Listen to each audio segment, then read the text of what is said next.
Yes, we are live now. Hello friends, this is Imanshi and welcome to Let's Learn. सभी को good evening, नमस्कार, राम राम, सत श्री अकाल, अस्सलाम वालेकुम, what are you feel connected with. Start करेंगे आज का सेशन। मेगा प्रैक्टिस सेशन है इंग्लिश पेडागोजी का। 2 सब्जेक्ट हम कर चुके हैं, ये 3rd सब्जेक्ट है। 5 सब्जेक्ट टोटल हैं आपके। इसके बाद हम मैथ्स पेडागोजी और आपका हिंदी पेडागोजी भी करेंगे, लेकिन उससे पहले कल यानी 10 अगस्त को आपका मैराथन है, बहुत इंपॉर्टेंट रहेगा। कल से मैराथन शुरू करेंगे। हर एक दूसरे दिन यानी एवरी अल्टरनेटिव डे हम लोग एक सेशन का मैराथन रखेंगे। थोड़ी सी बफरिंग है, बफरिंग ने खून पी लिया है, ये वाले सीटेट की बैंड बजा दिया है, इतनी बफरिंग हुई है इस बार। पिछले लगभग 1 महीने से यही सब चल रहा है, बट क्या ही कर सकते हैं, कर रहे हैं इस पे जो भी कर सकते हैं, ताकि आगे दोबारा से ये चीज़ फेस ना करनी पड़े, एक बार हो जाए रिजॉल्व। तो चलिए खैर स्टार्ट करें।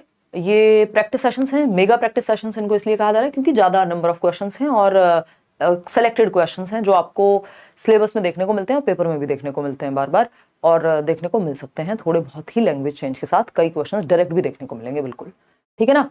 चलिए खैर आगे बढ़ते हैं और समझते हैं कहानी। इससे पहले के जो 2 सेशंस हैं वो अगर नहीं देखे हैं, एक तो है ईवीएस मेगा प्रैक्टिस सेशन जिसमें हमने कुछ 44 या 43 क्वेश्चंस किए थे। कल हमने सीडीपी का एक मेगा प्रैक्टिस सेशन रखा था जिसमें हमने बाल विकास यानी चाइल्ड डेवलपमेंट एंड पेडागोजी के कुछ 60 क्वेश्चंस किए थे, वो जरूर ही देख लेना, है ना। बिल्कुल एज इट इज चीजें देखने को मिलेंगी। इसके अलावा आज हम इंग्लिश पेडागोजी कर रहे हैं। सबका इंग्लिश पेडागोजी सब्जेक्ट नहीं होता है, बट जिनका है उनको डायरेक्ट हेल्प मिलेगी एकदम क्वालिटी के साथ, है ना। स्टार्ट करते हैं और समझते हैं कहानी क्या है। कुछ हम 43-44 क्वेश्चंस के करीब करने वाले हैं। इसमें भी टेलीग्राम चैनल पर लेट्स लर्न स्क्वायर्ड आप सर्च करेंगे, 8,63,000 या 65,000 से ज़्यादा लोग जुड़े हुए हैं। किसी भी फेक चैनल से, फेक वेबसाइट से मत जुड़िएगा। कोर्स लेना है तो करियर विल ऐप।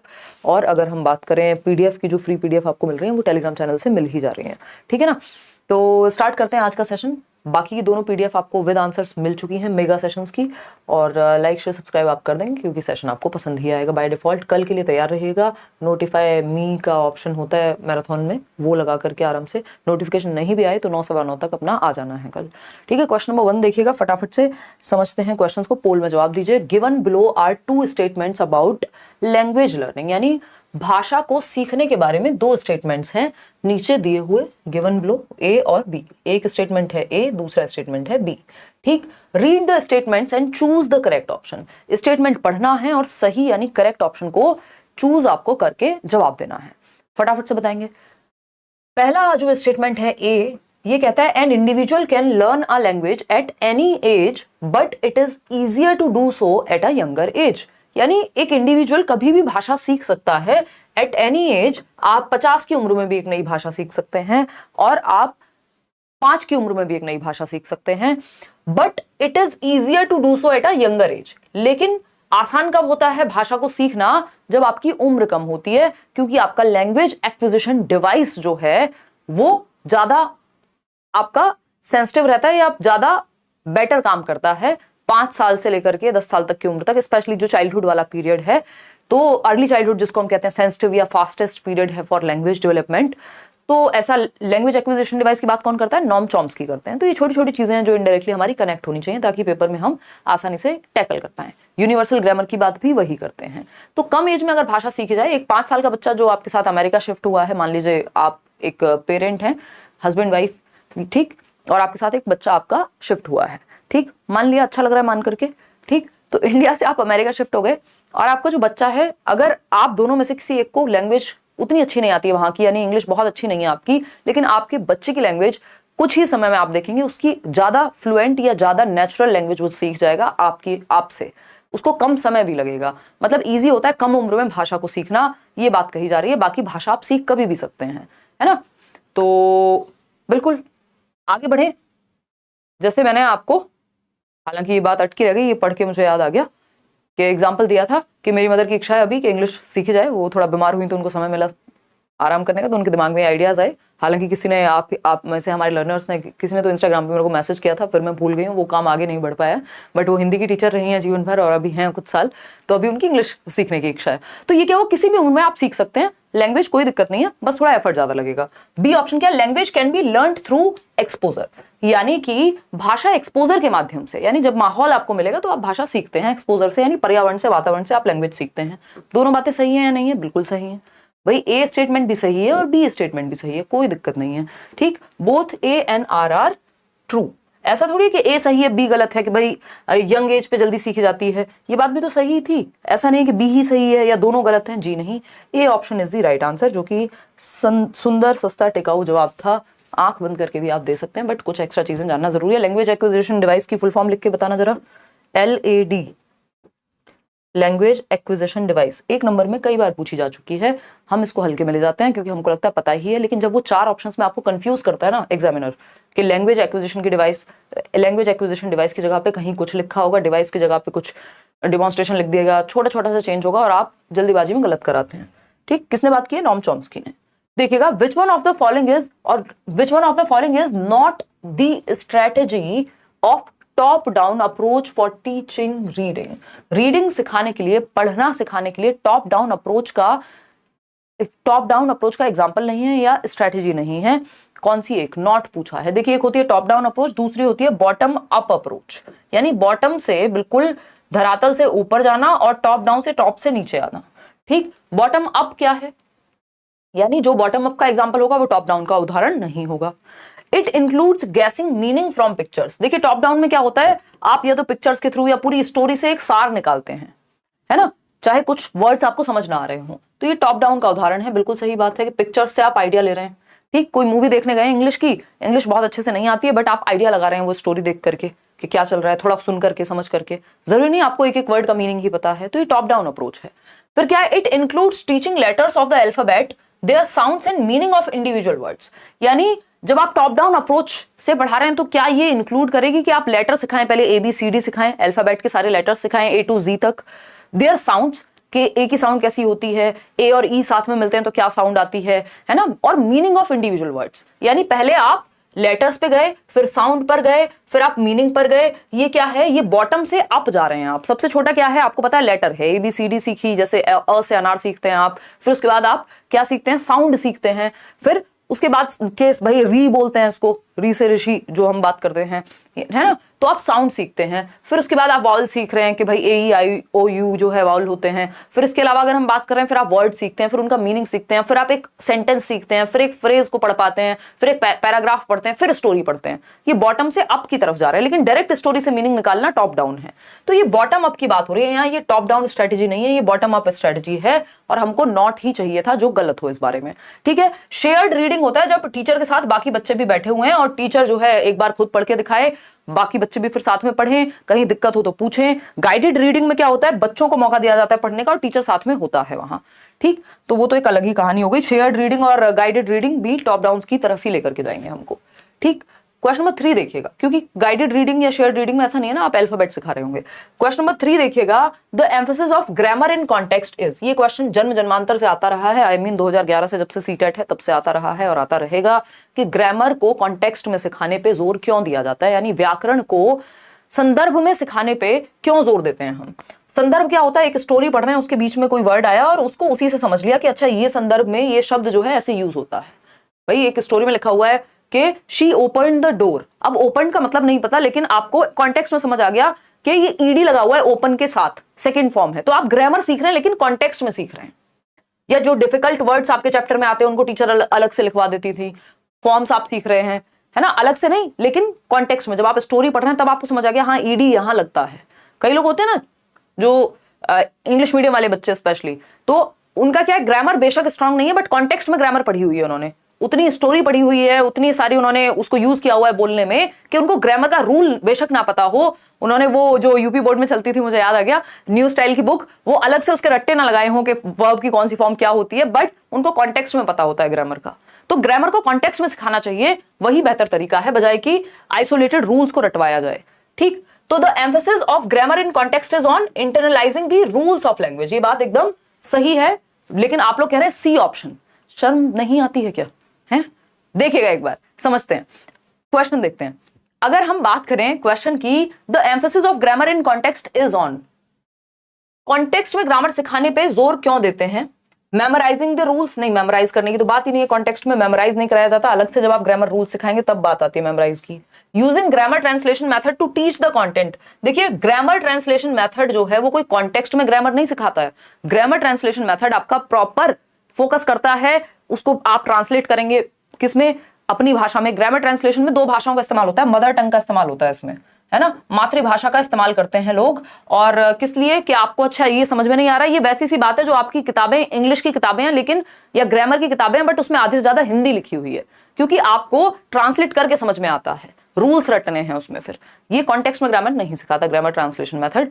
इसके चक्कर में बिल्कुल ना पड़े। ओल्डेस्ट मेथड कहा जाता है इसको, ट्रेडिशनल वे भी कहते हैं। ओवर जनरलाइजेशन ऑफ रूल्स होता है कि बच्चे को जहां, भाई अगर बच्चे को लगाना था वेंट लिखना था, गो की सेकंड फॉर्म वेंट होगी, ठीक, लेकिन बच्चे ने क्या लिख दिया, इसी में ईडी लगा दिया, गोड बना दिया, जो कि कोई वर्ड नहीं है, तो ओवर जनरलाइज कर लिया उसने रूल्स को। जो रूल्स उसने याद किए थे उनको ओवर जनरलाइज कर लिया, अति सामान्यीकरण कर लिया है नियमों का। तो यहाँ पे जो सिंपल आंसर है वो internalising the rules of language. यानी जो जोर है ग्रामर एंड कॉन्टेक्स्ट पे वो इसलिए है ताकि जो रूल्स हैं लैंग्वेज के वो इंटरनलाइज हो जाएं, आत्मसात हो जाएं, आपके दिमाग में भर जाएं, फिर आपको अलग से सोचना ना पड़े, क्योंकि आपने ग्रामर को कॉन्टेक्स्ट में पढ़ा है। जब कोई चैप्टर पढ़ रहे थे उसी के बीच में आपने देख लिया कि अच्छा इस वर्ड का मीनिंग ये होता है, या फिर इसकी फॉर्म ये होती है, या सेंटेंस ऐसे बनता है ना, या वर्ब की ये दूसरी फॉर्म आई हुई है। ग्रामर को आपने संदर्भ में ही सीख लिया।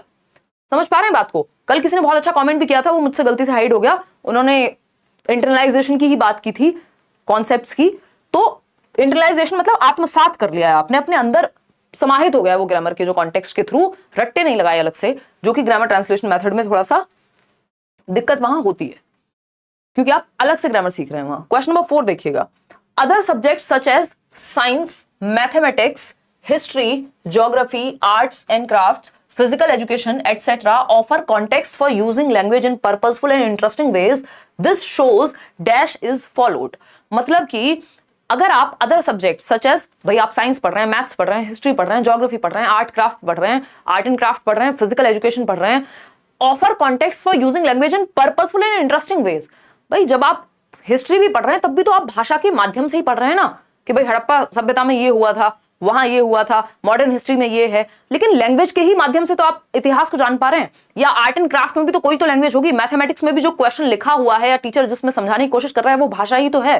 तो ऐसा कौन सा सब्जेक्ट है जिसमें हम भाषा को नहीं सीखते हैं, या जिसके माध्यम से हम या जिस सब्जेक्ट को हम भाषा के माध्यम से नहीं सीखते हैं? यानी लैंग्वेज हर जगह है, तो इसको हम लैंग्वेज अक्रॉस करिकुलम कह रहे हैं। एकदम सही जवाब दे रहे हैं, कुछ ही लोग दे पा रहे हैं लेकिन कंफ्यूज हैं कई सारे लोग। मतलब जब आप अदर सब्जेक्ट्स, जैसे कि इतने सारे सब्जेक्ट्स का यहाँ पे नाम दे दिया, offer context for using language in purposeful and interesting ways.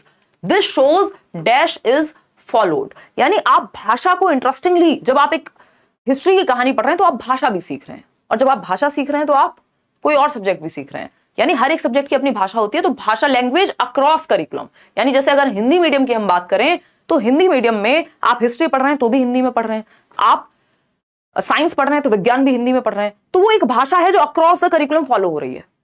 पूरे करिकुलम में जितने भी सब्जेक्ट्स हैं उसको पढ़ाने के लिए एक लैंग्वेज का प्रयोग हो रहा है, और वो लैंग्वेज को आप बेहतर तरीके से पर्पसफुली समझ पाते हैं क्योंकि वो अलग अलग विषयों में इस्तेमाल हो रही है। तो चाहे वो हिंदी हो चाहे वो इंग्लिश हो, इसको लैंग्वेज अक्रॉस करिकुलम कहते हैं। जब सारे सब्जेक्ट्स एक भाषा में पढ़ाए जा रहे हों, LAC इसकी फुल फॉर्म भी पूछी जा चुकी है previously, LAC language across curriculum.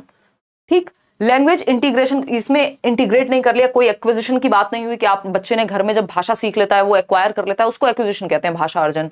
Comprehension होता है समझना भाषा को, जबकि यहाँ बात कुछ और चल रही थी। तो इसको लैंग्वेज अक्रॉस करिकुलम कहते हैं जब आप बाकी सब्जेक्ट्स भी एक भाषा के माध्यम से समझते हैं। ठीक, क्वेश्चन नंबर 5 देखिएगा एक बार, ये क्या कहता है। क्वेश्चन नंबर 5 देखिएगा, थोड़ा सा समझने पे फोकस करना है क्वेश्चंस को। अगर हम सेंस नहीं निकाल पाए, अगर हम सिर्फ वर्ड मीनिंग, या हमारा फोकस इस बात पे ही रह गया कि भाई एक एक वर्ड का हम अलग अलग से मीनिंग कॉन्टेक्स्ट में समझना है कि पूछा क्या है क्वेश्चन ने। ठीक है जी।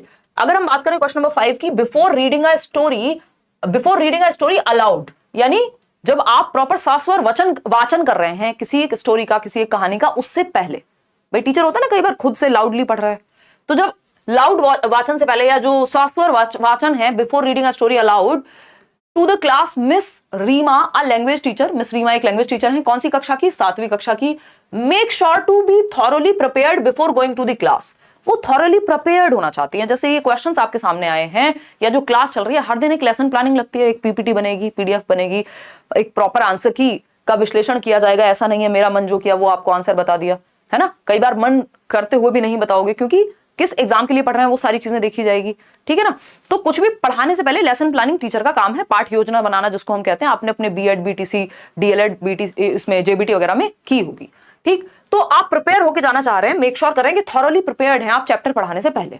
बात ठीक है। Which one of the following in your opinion is least important for reading aloud in the class and should not be done by Miss Reema? यानी आपकी ओपिनियन में जब मिस रीमा क्लास में सरस्वर वाचन करने जा रही हैं, जोर से बोल करके लाउड रीडिंग करने जा रही हैं, तो कौन सी एक चीज सबसे कम महत्वपूर्ण है प्रेपरेशन के दौरान? जो उनकी प्रेपरेशन है उसमें सबसे कम महत्वपूर्ण चीज क्या होगी जिसको नहीं किया जाना चाहिए मिस रीमा के द्वारा? पहला ऑप्शन है read the story several times first, यानी मिस रीमा खुद उस स्टोरी को पढ़ें 2-4 बार, भाई तभी तो अच्छी लाउड रीडिंग कर पाएंगी। कहीं उनको भी, भाई टीचर है, भगवान थोड़ी है ना, ऐसा थोड़ी ओमनीपोटेंट है कि सब कुछ पता ही होगा, ओमनीजिएंट पोटेंट व्हाटएवर।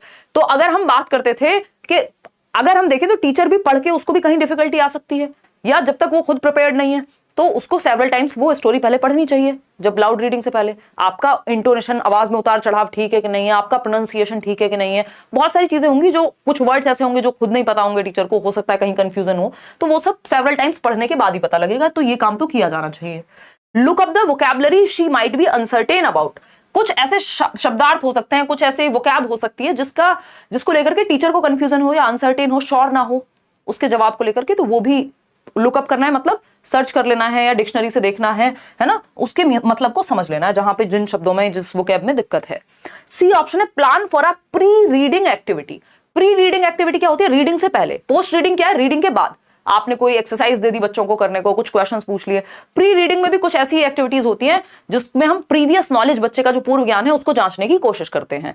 कुछ क्वेश्चंस पूछ के कोई एक्टिविटी करा ली, उससे पता लग जाएगा कि बच्चा जो है कितना रेडी है। उसको रेडी करने के लिए प्री रीडिंग एक्टिविटी या एक्सरसाइज की जाती है, ठीक है ना। उस कहानी से संबंधित आसपास के क्वेश्चन प्रीवियस नॉलेज टेस्टिंग के लिए पूछ सकते हो, तो ये बात भी सही है। बचता ही एक ऑप्शन है, अब कहां जाएंगे, पांचवा ऑप्शन तो है नहीं। Prepare questions based on inference that she can ask the students about the story, यानी आपको क्वेश्चंस प्रिपेयर करने हैं इन्फेरेंस के बेस पे, जो वो बच्चों से पूछ सकती है स्टोरी के बारे में। ये यहां उतना महत्वपूर्ण नहीं है कि पहले से क्वेश्चंस प्रिपेयर हो इन्फेरेंस के आधार पे, जो उन्होंने अनुमान लगाया उस कहानी का क्या अनुमान है उसके आधार पे वो क्वेश्चन पूछे, जबकि बच्चों को मौका देना है कि वो उस कहानी को समझ करके उनकी क्या इंटरप्रिटेशन है। भाई कहानी ऐसी चीज है, मैं पढ़ूं और मेरा क्या, आपने इस कहानी से क्या सीखा, तो अलग अलग बच्चा अलग अलग चीजें बताएगा। लेकिन यहाँ पे वो पहले से इन्फेरेंस निकाल लेंगे, एक अनुमान लगा लेंगे और उसके आधार पे क्वेश्चन पूछेंगी, वो जरूरी नहीं है, वो लीस्ट इंपॉर्टेंट है, नॉट सो इंपॉर्टेंट। तो D option is the right answer, क्योंकि सबसे कमजोर उत्तर जो है यही है कि जब आप लाउड रीडिंग कराने जा रहे हो क्लास में, तो जरूरी नहीं आपने इन्फेरेंस पहले से ही निकाल के, अपना निचोड़ पहले से निकाल लिया और उससे क्वेश्चन पूछ रहे हैं। बच्चों को निकालने दो उसका इन्फेरेंस, ठीक। चलिए क्वेश्चन नंबर 6 देखते हैं, ज्यादा मुझे लग रहा है एक्सप्लेनेशन हो रहा है। क्वेश्चन नंबर 6 देखते हैं क्या कहता है। Mrs Manpreet is a language teacher. तो मिसेस मनप्रीत जो है एक लैंग्वेज टीचर है ना रूरल स्कूल इन पंजाब, पंजाब के किसी ग्रामीण क्षेत्र में एक इंग्लिश लैंग्वेज टीचर है, भाषा की शिक्षिका है। While teaching in a secondary class, 9वीं 10वीं में कहीं पढ़ा रही होंगी madam, she uses radio as a resource in her language class. Radio का इस्तेमाल किया एक रिसोर्स के रूप में, एक संसाधन के रूप में, कि भाई रेडियो में भी समाचार आते हैं और भी कुछ कहानियां किस्से आते हैं, वो सब वहां पे हो सकता है रेडियो पे उन्होंने कुछ सुनाने के लिए बच्चों को यूज किया रेडियो। जबकि रेडियो किसमें आता है? ऑडियो एड्स में आता है रेडियो, एक प्रॉपर टीचिंग एड का हिस्सा है, कोई दिक्कत नहीं है, ठीक है ना। अब कर दो, कोई बात नहीं, अब कर दो कंचन, बिल्कुल रात दिन लगा दो, कोई दिक्कत नहीं। अभी D2+ भी आएगा, फिर 2-3 महीने लगेंगे, उससे ज्यादा भी लग सकते हैं, तो अपनी तैयारी करो ना बढ़िया से। अगर अभी भी शुरू कर रहे हो तो क्या दिक्कत है, बढ़िया काम के लिए क्या बुरा समय है।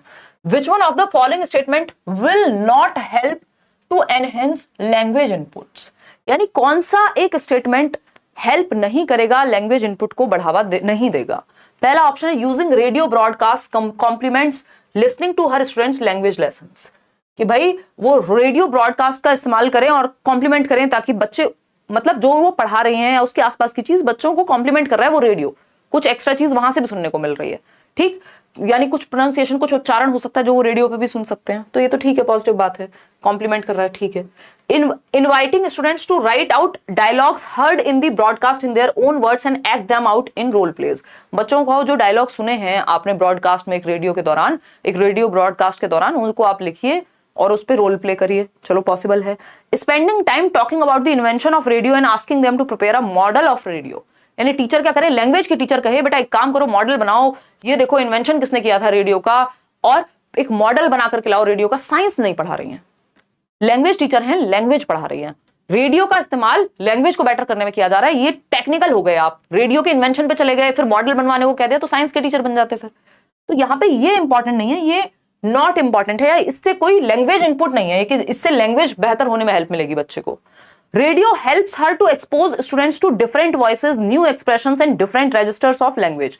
ये बात एकदम सही है कि रेडियो से मदद मिलेगी कि जो डिफरेंट वॉइसेस हैं, सबकी वॉइसेस में इंटोनेशन, जिसको उतार चढ़ाव कहते हैं, एक्सप्रेशन सबका अलग होता है सेम बात को कहने का, ये सारी बातों से बच्चे अवगत हो पाएंगे और एक स्टैंडर्ड लैंग्वेज से भी वो अवगत हो पाएंगे जो रेडियो में जनरली यूज हो रही होती है। तो C option is the right answer, जो कि गलत काम है कि बच्चे से इन्वेंशन ही कराना शुरू कर दो या पता करना शुरू कर दो कि रेडियो किसने बनाया, फिर मॉडल बना के लाए, तो वो साइंस की क्लास बन जाएगी, वो लैंग्वेज में हेल्प कम मिलेगी, साइंस में ज्यादा मिल जाएगी, ठीक है ना। और क्लास चल रही थी लैंग्वेज की, तो आपको भटकना नहीं है। क्वेश्चन नंबर 7 देखिएगा एक बार, ये कहता है N authoring role that involves generating ideas, deciding on the form of the written text, for example a poem, a story, a report, a recipe, a set of instructions, etc., and thinking about who will read it and why is which aspect of writing।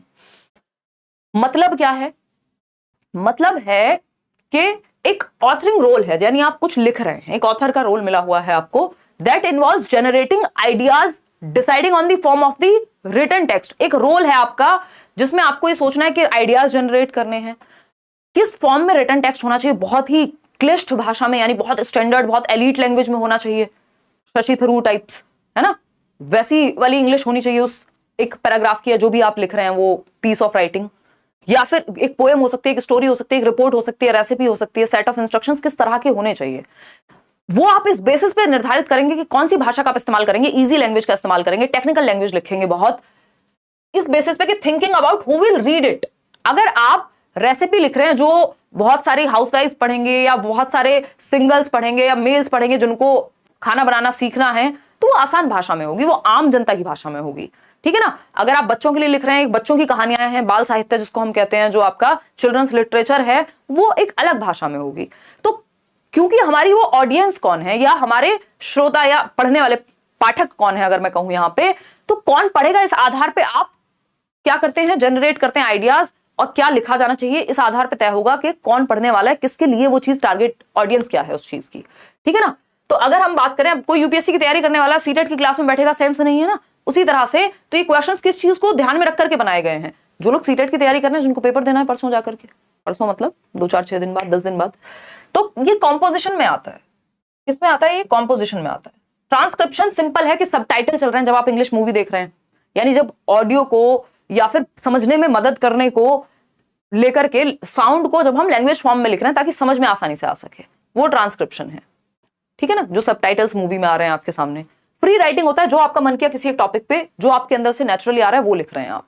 Writing about writing के writing कैसे लिखी है, तो फिर आप critic का role play कर रहे हैं, तो ये कॉम्पोजिशन के अंदर आता है, जिसमें हम ये सब डिसाइड करते हैं कि किसके लिए कोई टेक्स्ट लिखा जा रहा है, उस तरह की ही फिर हम लैंग्वेज का प्रयोग करेंगे। क्वेश्चन नंबर 8 देखिएगा, जवाब दीजिएगा फटाफट से।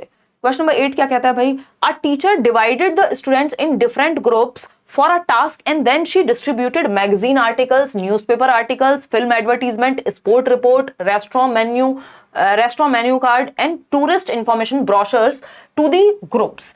The material used by the teacher is referred to as. यानी एक टीचर ने डिवाइड किया स्टूडेंट्स को डिफरेंट ग्रुप में। 30 बच्चे थे एक क्लास में, 6 ग्रुप बना दिए 5-5 बच्चों के, और अलग अलग ग्रुप में किसी में न्यूज़पेपर आर्टिकल दे दिया, किसी में फिल्म का कोई एडवर्टीजमेंट छपा था वो दे दिया, स्पोर्ट्स की कोई रिपोर्ट आई थी, इंडियन टीम ये जीत गई वो कर लिया वो दे दिया, रेस्टोरेंट का एक मेन्यू ला करके दे दिया जहां खाना खाने जाते हैं, देखो भाई कौन सी डिश है, क्या लिखा हुआ है, या टूरिस्ट इंफॉर्मेशन, वो टूरिस्ट गाइड नहीं होते जो उनके ब्रोशर्स होते हैं वो दे दिए, ठीक है ना, 5 दिन का ट्रिप है वहां जा रहे हैं। इस मटीरियल को क्या कहते हैं? एक क्वेश्चन इस पे जरूर आता है हर साल। इस मटेरियल को एक्सटर्नल मटेरियल नहीं कहते सरकार, इसको ऑथेंटिक मटेरियल कहते हैं। गलत जवाब मत दीजिए, है ना, ऑथेंटिक मटेरियल कहते हैं लैंग्वेज की भाषा में, है ना। यहाँ पे कॉमन सेंस कम और जो टेक्निकल वर्ड्स हैं, क्योंकि लैंग्वेज में कुछ चीजें जो टेक्निकल हैं जो आपको वैसे ही याद रखनी है as it is. Authentic material ये कहलाता है। एक्सटर्नल मटेरियल आप अपनी समझ के लिए इसको समझ सकते हो कि हाँ एक्सटर्नली तो है, ये बाहर से तो आया सारा मटेरियल, लेकिन इसका जो प्रॉपर टर्मिनोलॉजी है ना, पिताजी को बाप नहीं कह देते ना, सीधे ही पिताजी ही कहते हैं, तो ये वही वाली बात है। यहाँ पे बात बराबर ही एक्सटर्नली है, मान लिया हमने एक्सटर्नल मटेरियल है, बट इसकी जो टर्मिनोलॉजी है ना, इतना खराब एग्जांपल यूज किया मैंने, इसकी जो टर्मिनोलॉजी है वो है ऑथेंटिक मटेरियल। यानी इसको ऑथेंटिक मटेरियल क्यों कहते हैं? क्योंकि ये मटेरियल लैंग्वेज को सिखाने के पर्पज से नहीं बनाया गया था, ये नॉर्मल जनता को समझाने के लिए बनाया गया था या किसी और काम के लिए बनाया गया था? जो रेस्टोरेंट का मेन्यू है वो इसलिए बनाया गया था कि आप जाकर के वहां डिश को ऑर्डर कर सकें। लैंग्वेज को सिखाने के लिए नहीं बना वो। न्यूज़पेपर आर्टिकल लैंग्वेज सिखाने के लिए नहीं बना, वो लोगों को अवेयर कराने के लिए बना है, न्यूज को पहुंचाने के लिए बनाया है। ठीक, तो उस बात को यहां पर हम क्या कहेंगे कि ऑथेंटिक मटेरियल इसलिए क्योंकि पर्पस किसी और चीज के लिए बना था, उसको हम क्लासरूम में रियल ऑथेंटिक मटेरियल को ले आए जो डिफरेंट डिफरेंट एरियाज में यूज हो रहा था, है ना। तो इसको कॉमन सेंस से नहीं, जो टेक्निकल है भाषा में का जहां पे जो इस्तेमाल है, जो वर्ड जिस चीज के लिए बना है उस तरीके से समझना पड़ेगा, नहीं तो गड़बड़ हो जाएगी। एग्जाम्पल आप ध्यान रखेंगे, बहुत खराब एग्जाम्पल था बट काम का है, ठीक है ना। स्कोलेस्टिक मटेरियल यानी ये सिर्फ ऐसा तो नहीं है कि पढ़ाने के लिए यूज हो रहा हो, है ना। पढ़ाने के लिए यूज हो रहा हो स्कोलेस्टिक मटेरियल तो वो हुआ ना जो स्कूल में पढ़ने लिखने में ही काम आए। नेचुरल मटेरियल, इसको नेचुरल भी नहीं कहते, ऑथेंटिक मटेरियल कहते हैं। हर साल क्वेश्चन पूछा जाता है। अगर क्लासरूम में कोई आपका रिपोर्ट आ रही है, न्यूज रिपोर्ट, कोई आप बाहर से एक वो लेके आ जा रहे हो पैम्पलेट जिसमें कुछ बेचने के लिए, जैसे आपके घर में आते होंगे ना वो इंटरनेट लगवा लो तो वो पूरा आएगा, या ये कोर्स चल रहा है कहीं, या फिर जब चुनाव आते हैं तो लोग घर में डाल करके जाते हैं वो छोटे छोटे पैम्पलेट्स, वो सब क्या है, ऑथेंटिक मटेरियल है, क्योंकि वो बनाए किसी और पर्पस के लिए गए, नॉर्मल लैंग्वेज यूज के लिए। लेकिन आप जब उनको क्लासरूम में ले आए जहां लैंग्वेज सिखाई जा रही है तो वो ऑथेंटिक मटेरियल बन गया, कि वो सिर्फ इसलिए नहीं बनाया कि आपको पढ़ाने के लिए बनाई गई है वो किताब, वो इन जनरल लैंग्वेज कहां रियलिटी में यूज हो रही है ऑथेंटिकली, उसके लिए बना है। एक नंबर का क्वेश्चन है ये पूरा, और हर बार आता है लगभग। तो ये ऑथेंटिक मटेरियल है। इनमें से कुछ भी आपको दिख जाए पेपर में कि एडवर्टीजमेंट की बात हुई है, रिपोर्ट की बात हुई है, न्यूज़पेपर आर्टिकल की बात हुई है, मेन्यू कार्ड की बात हो रही है, किसी पैम्पलेट की बात हो रही है, किसी आर्टिकल की बात हो रही है जो बाहर से क्लासरूम में लाया गया है, तो वो ऑथेंटिक मटेरियल है। क्वेश्चन नंबर 9 देखिएगा एक बार। क्वेश्चन नंबर 9 की अगर हम बात करें, teachers should shift their focus from seeing errors as undesirable and to be avoided, instead use errors. यानी टीचर्स को शिफ्ट करना चाहिए अपना फोकस, गलतियों को, एरर्स को किस तरह से देखने पे, अनडिजायरेबल, की गलतियां तो होनी ही नहीं चाहिए, गलती कैसे हो सकती है ना, कि उनको अवॉइड कर देना चाहिए, बजाय कि एरर्स को यूज करना है किस चीज के लिए, ये पूछा है। हिंदी पेडागोजी में कुछ भी बोला गया हो तन्नू, इंग्लिश पेडागोजी पढ़ रहे हैं हम, और इंग्लिश पेडागोजी ये इन्होंने यही तो प्रॉब्लम की है ना इतने टाइम से, कि जो चीजें इंग्लिश पेडागोजी में पूछी जाती थी उनको ट्रांसलेट मार करके सीधा पेपर में छाप दिया। ऐसा कई साइट्स में देखने को मिल रहा है, तो वो प्रॉब्लम उससे क्रिएट हुई है। तो आप हिंदी की समझ यहां मत लगाइएगा, यहां की समझ हिंदी में लगा लीजिएगा एक बार को, वो ज्यादा काम कर जाएगी आपके लिए, क्योंकि वो नेचुरली बना पेपर यहीं से है ना। समझ पा रहे हो ना। दोनों तरह के क्वेश्चन है रीना, इसमें हम 43 क्वेश्चन कर रहे हैं, आसान क्वेश्चन भी है, मुश्किल क्वेश्चन भी है, एक बैलेंस है। मैं सिर्फ मुश्किल भी नहीं कराती और सिर्फ आसान भी नहीं कराऊंगी, क्योंकि दोनों का ही फायदा नहीं है, दोनों का मिक्सचर होगा तो सही रहेगा। एक बैलेंस पेपर में आता है, कुछ क्वेश्चन मुश्किल आते हैं, कुछ क्वेश्चन आसान आते हैं, और बहुत ही बायलक कह लो अगर कुछ इस तरह की चीज होती है तो कई बार इजी भी आ जाते हैं, ठीक है ना। चलिए बहुत बढ़िया, चलिए आगे बढ़े। हाँ, अगर हम बात कर रहे हैं as natural part and ignore them, यानी एरर्स यानी त्रुटियां जो हैं, बच्चों की गलतियां जो हैं, उनको एक नेचुरल पार्ट की तरह देखें, प्राकृतिक होंगी ही, और इग्नोर कर दें। इग्नोर कर देंगे तो ठीक नहीं हो पाएंगी। एज सिली मिस्टेक्स और slips that children can rectify on their own, यानी ये सिली मिस्टेक्स हैं, बच्चे अपने आप सही कर लेंगे, फिर आपका रोल क्या है ना, आपकी आरती उतारें एज अ टीचर, ठीक। फिर है C option, as the correction work for the teachers, teachers के लिए करेक्शन वर्क है जिसपे टीचर्स को काम करना चाहिए या काम करना है, चलो हो सकता है। To gain insights into a child's thinking and level of language development, यानी कि एक बच्चे की थिंकिंग प्रोसेस में इंसाइट मिलेगा, ये बात तो पक्की है, और किस लेवल पे उसका जो लैंग्वेज डेवलपमेंट है उसका लेवल क्या है या वो कहां है। हालांकि ये जज करना बहुत ही बेहतर बात नहीं होगी, इसलिए शायद उन्होंने ऑफिशियल आंसर की में दे दिया कि C option, as the correction work for the teachers, यानी टीचर्स के लिए करेक्शन वर्क के रूप में काम आएगा, कि जहां पे टीचर्स को काम करने की जरूरत है उन एरर्स पे, ठीक है ना। लेकिन सुंदर हमें देखने में डी ही लग रहा है, क्योंकि यहां तक की बात तो ठीक थी, लेकिन लेवल ऑफ लैंग्वेज डेवलपमेंट जज कैसे करेंगे आप, बच्चे की गलती से उसका लेवल जज कर देंगे, तो एरर्स जजमेंट के लिए नहीं होते, है ना। आइडिया लगा सकते हैं किस लेवल पे है, लेकिन ये प्रॉपर आप ये नहीं चेक करेंगे यहाँ पे। तो अगर ये दे देते तो हम कह रहे हैं इतना नेगेटिव नहीं है डी ऑप्शन, लेकिन ना तो उन्होंने माना ऑफिशियल में, और वो जो हाफ पार्ट है वो सही है, उसके बाद वाला पार्ट उतना सही नहीं है, तो इसलिए हमें मजबूरी में सी के साथ जाना पड़ रहा है। सी भी कोई बहुत सुंदर जवाब है नहीं, लेकिन ऐसा होता है कई बार पेपर में, जब एक ऑप्शन तो चूज करना ही पड़ेगा, ठीक। आगे बढ़ेंगे क्वेश्चन नंबर 10 पर। तो ऐसा हो सकता है, ऐसा भी होता है कई बार कि एक बार गलत दे दें, अगली बार सही भी दे दें, या थोड़ा सा लैंग्वेज में ट्वीक कर दें। अगर लैंग्वेज, अच्छा इस बात को ध्यान रखिएगा, रट्टे मत लगा लीजिएगा कि अगली बार पेपर में दिखे कि करेक्शन वर्क होता है जी टीचर्स के लिए एरर, तो ये रेयर केस सिनेरियो है, एक्सेप्शन है ये। अदरवाइज अगर ये ऑप्शन मिल रहा है ना आपको बिना लेवल ऑफ लैंग्वेज डेवलपमेंट के या जजमेंट के, तो सबसे बढ़िया आंसर यही है कि गलतियां जो हैं बच्चों की थिंकिंग में इंसाइट देती हैं, झांकने का मौका देती हैं। बेस्ट उत्तर यही है, लेकिन वो आगे की वजह से जो हाफ पार्ट है उसका वो प्रॉब्लमेटिक है। क्वेश्चन नंबर 10 देखिएगा, teacher first gives the definition of adverb and its types and then gives its example to clear the concept, this method is. ये क्वेश्चन इस तरह के मैंने कितनी बार आपके साथ डिस्कस किए हैं, और ये एज इट इज इस बार भी कई क्वेश्चन आए हुए थे कि एक टीचर है जो पहले डेफिनेशन बताती है किसकी, एडवर्ब की। अब यहाँ पे नाउन लिखा हो सकता था, यहाँ पे वर्ब लिखा हो सकता था, है ना, and its types and then gives its examples. यानी पहले डेफिनेशन, परिभाषा पहले बताई जा रही है। ये हर सब्जेक्ट में काम आएगा, ये मैथ्स में भी आता है, मैथ्स पेडागोजी में भी, ये आपका सीडीपी में भी आ सकता है ना। डेफिनेशन से, परिभाषा से उदाहरण की ओर, रूल से एग्जाम्पल की ओर। याद आ रहा है कुछ, रूल टू एग्जाम्पल। पहले रूल बताया, फॉर्मूला बताया, फिर उस तरह के एग्जाम्पल्स प्रस्तुत किए। रूल से एग्जाम्पल, नियम से उदाहरण की ओर डिडक्टिव मेथड होता है। बिल्कुल सही जवाब कितने परसेंट लोग दे रहे हैं, 58% लोग। इसमें भी गलतियां कर रहे हैं आप लोग। भाई अगर यहां उदाहरण लिखा होता, एग्जाम्पल टू रूल लिखा होता कि पहले उदाहरण दे दिया नाउन का और बाद में डेफिनेशन बताई, तो वो एग्जाम्पल टू रूल हो जाता है, इंडक्टिव मेथड, जिसको आगमन विधि कहेंगे। लेकिन ये अभी निगमन विधि है, यानी डिडक्टिव मेथड। हिंदी में ऊपर नीचे भी हो सकता है, लेकिन डिडक्टिव मेथड है जहां पे रूल पहले बताते हैं, फॉर्मूला पहले बताते हैं। ये जनरल टू स्पेसिफिक जाता है, क्योंकि रूल हमेशा जनरल होगा, सामान्य से विशिष्ट की ओर। कम्युनिकेशन डेमोन्स्ट्रेशन का यहाँ कोई रोल एज सच है नहीं। चलिए आगे बढ़ेंगे। एक और क्वेश्चन है आज इस तरह का, क्वेश्चन नंबर 11 देखिएगा, अभी नहीं बाद में आएगा, तब पता लगेगा आपको कितना समझ आया था ये। क्वेश्चन नंबर 11 है, our teacher should assess the learner. एक टीचर को आकलन करना चाहिए किसका, लर्नर का, to find out who is the best and most proficient in the target language.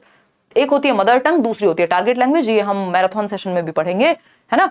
Target language क्या है, जो स्कूल सिखाने का टारगेट रखता है, यानी इंग्लिश हो सकती है जो टारगेट लैंग्वेज हो। मदर टंग क्या है, जो भी बच्चा अपने घर से सीख करके आ रहा है, ठीक है ना। पीएस टेट क्लियर हो गया आपकी हेल्प से, you are the best teacher in the world. Thank you Manpreet. देश भर में जो भी एग्जाम होते हैं अलग अलग जगह, बड़ा अच्छा लगता है वो कमेंट्स देख के, चाहे वो WB टेट हो, असम टेट हो, पीएस टेट हो, अलग अलग जगह पे जो भी आपके रीट हो। रीट में कितने सारे लोग हैं जो जॉब कर रहे हैं अभी, अच्छा लगता है वो देख करके। कई बार किसी के भाई बहन मिलते हैं, उनसे मिलकर मजा आ जाता है।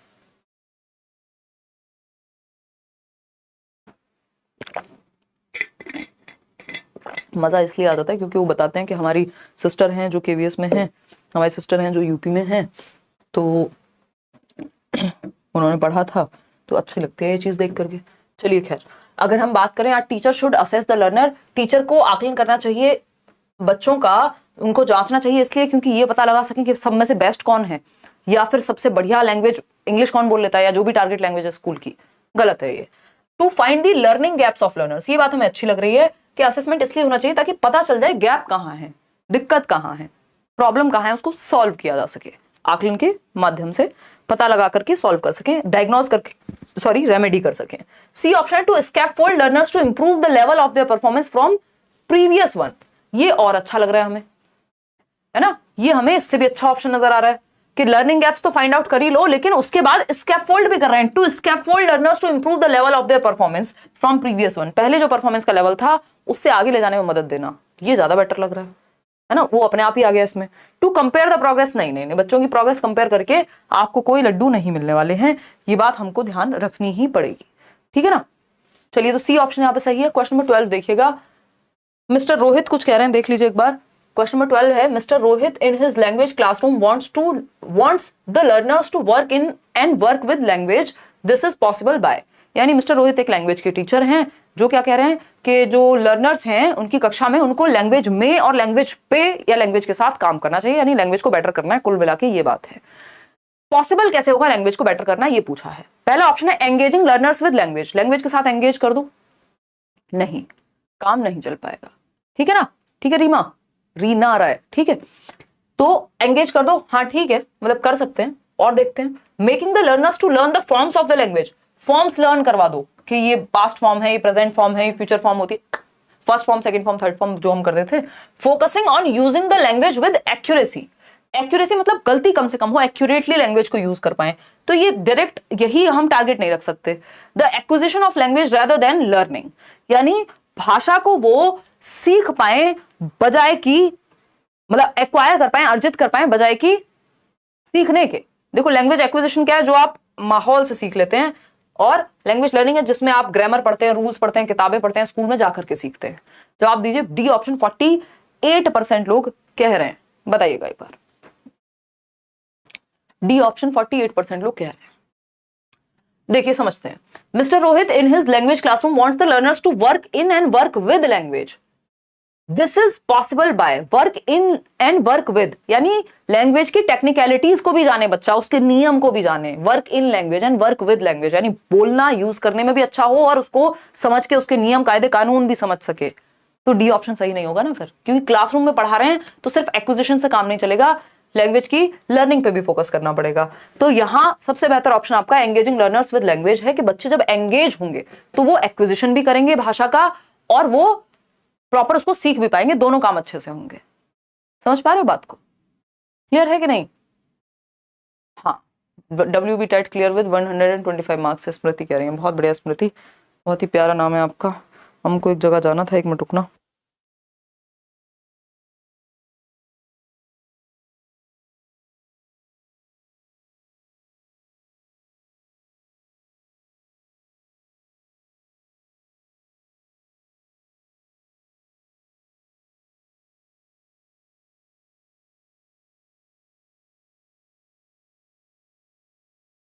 देखिएगा एक बार, अगर हम बात करें क्वेश्चन नंबर 13, मैंने 10:15 बोला था, मेरे 10:15 का मतलब लगभग 10:30 होता है इंडियन स्टैंडर्ड टाइम के हिसाब से।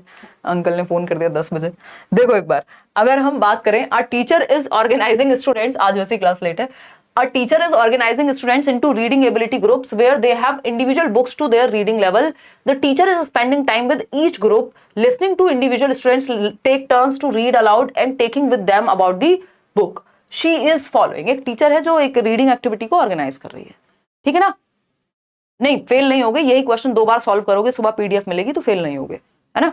हमने कुछ ना कुछ तो गड़बड़ किया, या तो हमने गलत तरीके से पढ़ लिया, हिंदी पेडागोजी इंग्लिश पेडागोजी सबको मिक्स कर लिया है, या तो कहीं तो गड़बड़ हुई है ना, प्रैक्टिस की कमी, इंग्लिश का डर। बहुत सारे लोग तो इंग्लिश भर देते हैं और फिर पढ़ते हैं नहीं जब तक पेपर आता है। इस बार मैं भी कमी प्रैक्टिस करा पाई हूँ, तो एटलीस्ट प्रीवियस देख लेते यार, मैराथन वगैरह अभी कराऊंगी। चलो, a teacher is organising students into reading ability groups, यानी रीडिंग एबिलिटी ग्रुप्स मतलब रीडिंग के लिए जो ग्रुप्स बनाया गया उसको रीडिंग एबिलिटी ग्रुप कह रहे हैं। एक काम के लिए बनाया गया जो कि group, where they have individual books, बच्चों के पास इंडिविजुअल बुक्स हैं अपनी। ए बच्चे के पास भी एक बुक है, बी बच्चे के पास भी एक बुक है, सी बच्चे के पास भी बुक है और डी बच्चे के पास भी एक बुक है। The teacher is spending time with each group, ऐसे ही कुछ 5 ग्रुप हैं और हर एक ग्रुप में टीचर टाइम स्पेंड करता है। जिसको जहां दिक्कत है वो पूछ सकता है। हर एक बच्चे को listening to individual students take turns to read aloud, अलग अलग बच्चे जब पढ़ रहे हैं खड़े होकर के सस्वर वाचन कर रहे हैं, रीड अलाउड, लाउड रीडिंग कर रहे हैं। एक होती है साइलेंट रीडिंग जब आप मन में पढ़ते हैं, और एक होती है लाउड रीडिंग। लाउड रीडिंग से आपका प्रोनाउंसिएशन यानी उच्चारण अच्छा होता है ना? और अगर हम बात करें कॉन्फिडेंस बेटर होगा बच्चे का, इंटोनेशन का पता लग जाएगा, उतार चढ़ाव सही है या नहीं है। साइलेंट रीडिंग से आपकी जो कॉम्प्रीहेंशन है और समय कम लगता है, जल्दी कम समय में आप ज्यादा पढ़ पाते हैं और वोकैब आपकी अच्छी होती है साइलेंट रीडिंग से, ठीक है ना?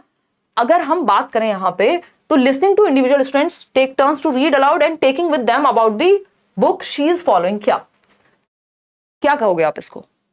B option. चलो मान लिया साइलेंट रीडिंग तो यहाँ ये है होगी नहीं। एक्सटेंसिव रीडिंग में मजे के लिए पढ़ते हैं बच्चे, सीरियस पढ़ाई नहीं हो रही है एक्सटेंसिव रीडिंग में, ठीक है ना? तो क्या कहेंगे हम इसको?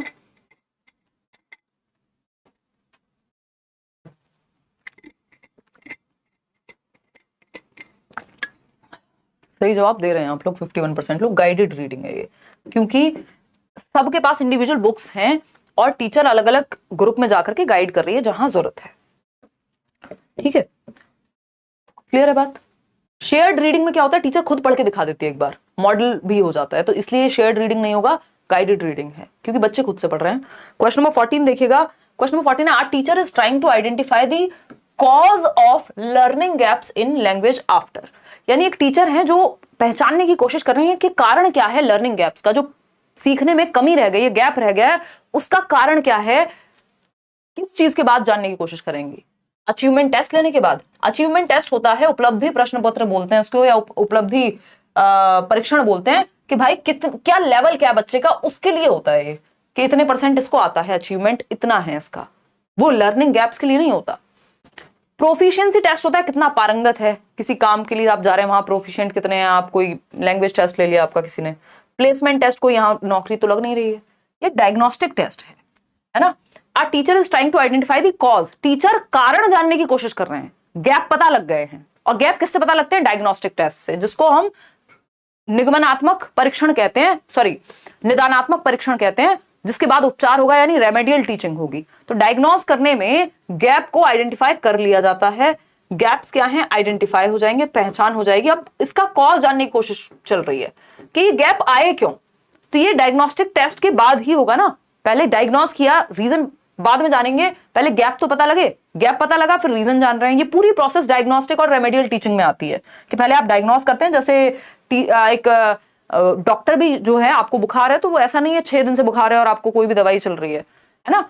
अगर दे भी दी दवाई तो उसमें भी वो डायग्नोस करने की कोशिश करता है कि बुखार है तो बहुत ज्यादा सर्दी लग रही है या फिर क्या लक्षण है उनके आधार पर, या फिर वो आपको एक लेबोरेटरी भेज देगा जहां पर जो डायग्नोस्टिक लैब्स होती हैं, आपका ब्लड सैंपल जाएगा, डायग्नोस किया जाएगा कि ये समस्या है, उसके बाद रेमेडी दी जाएगी। तो यहां diagnostic test, after diagnostic test cause पता कर रहे हैं किसका, गैप का।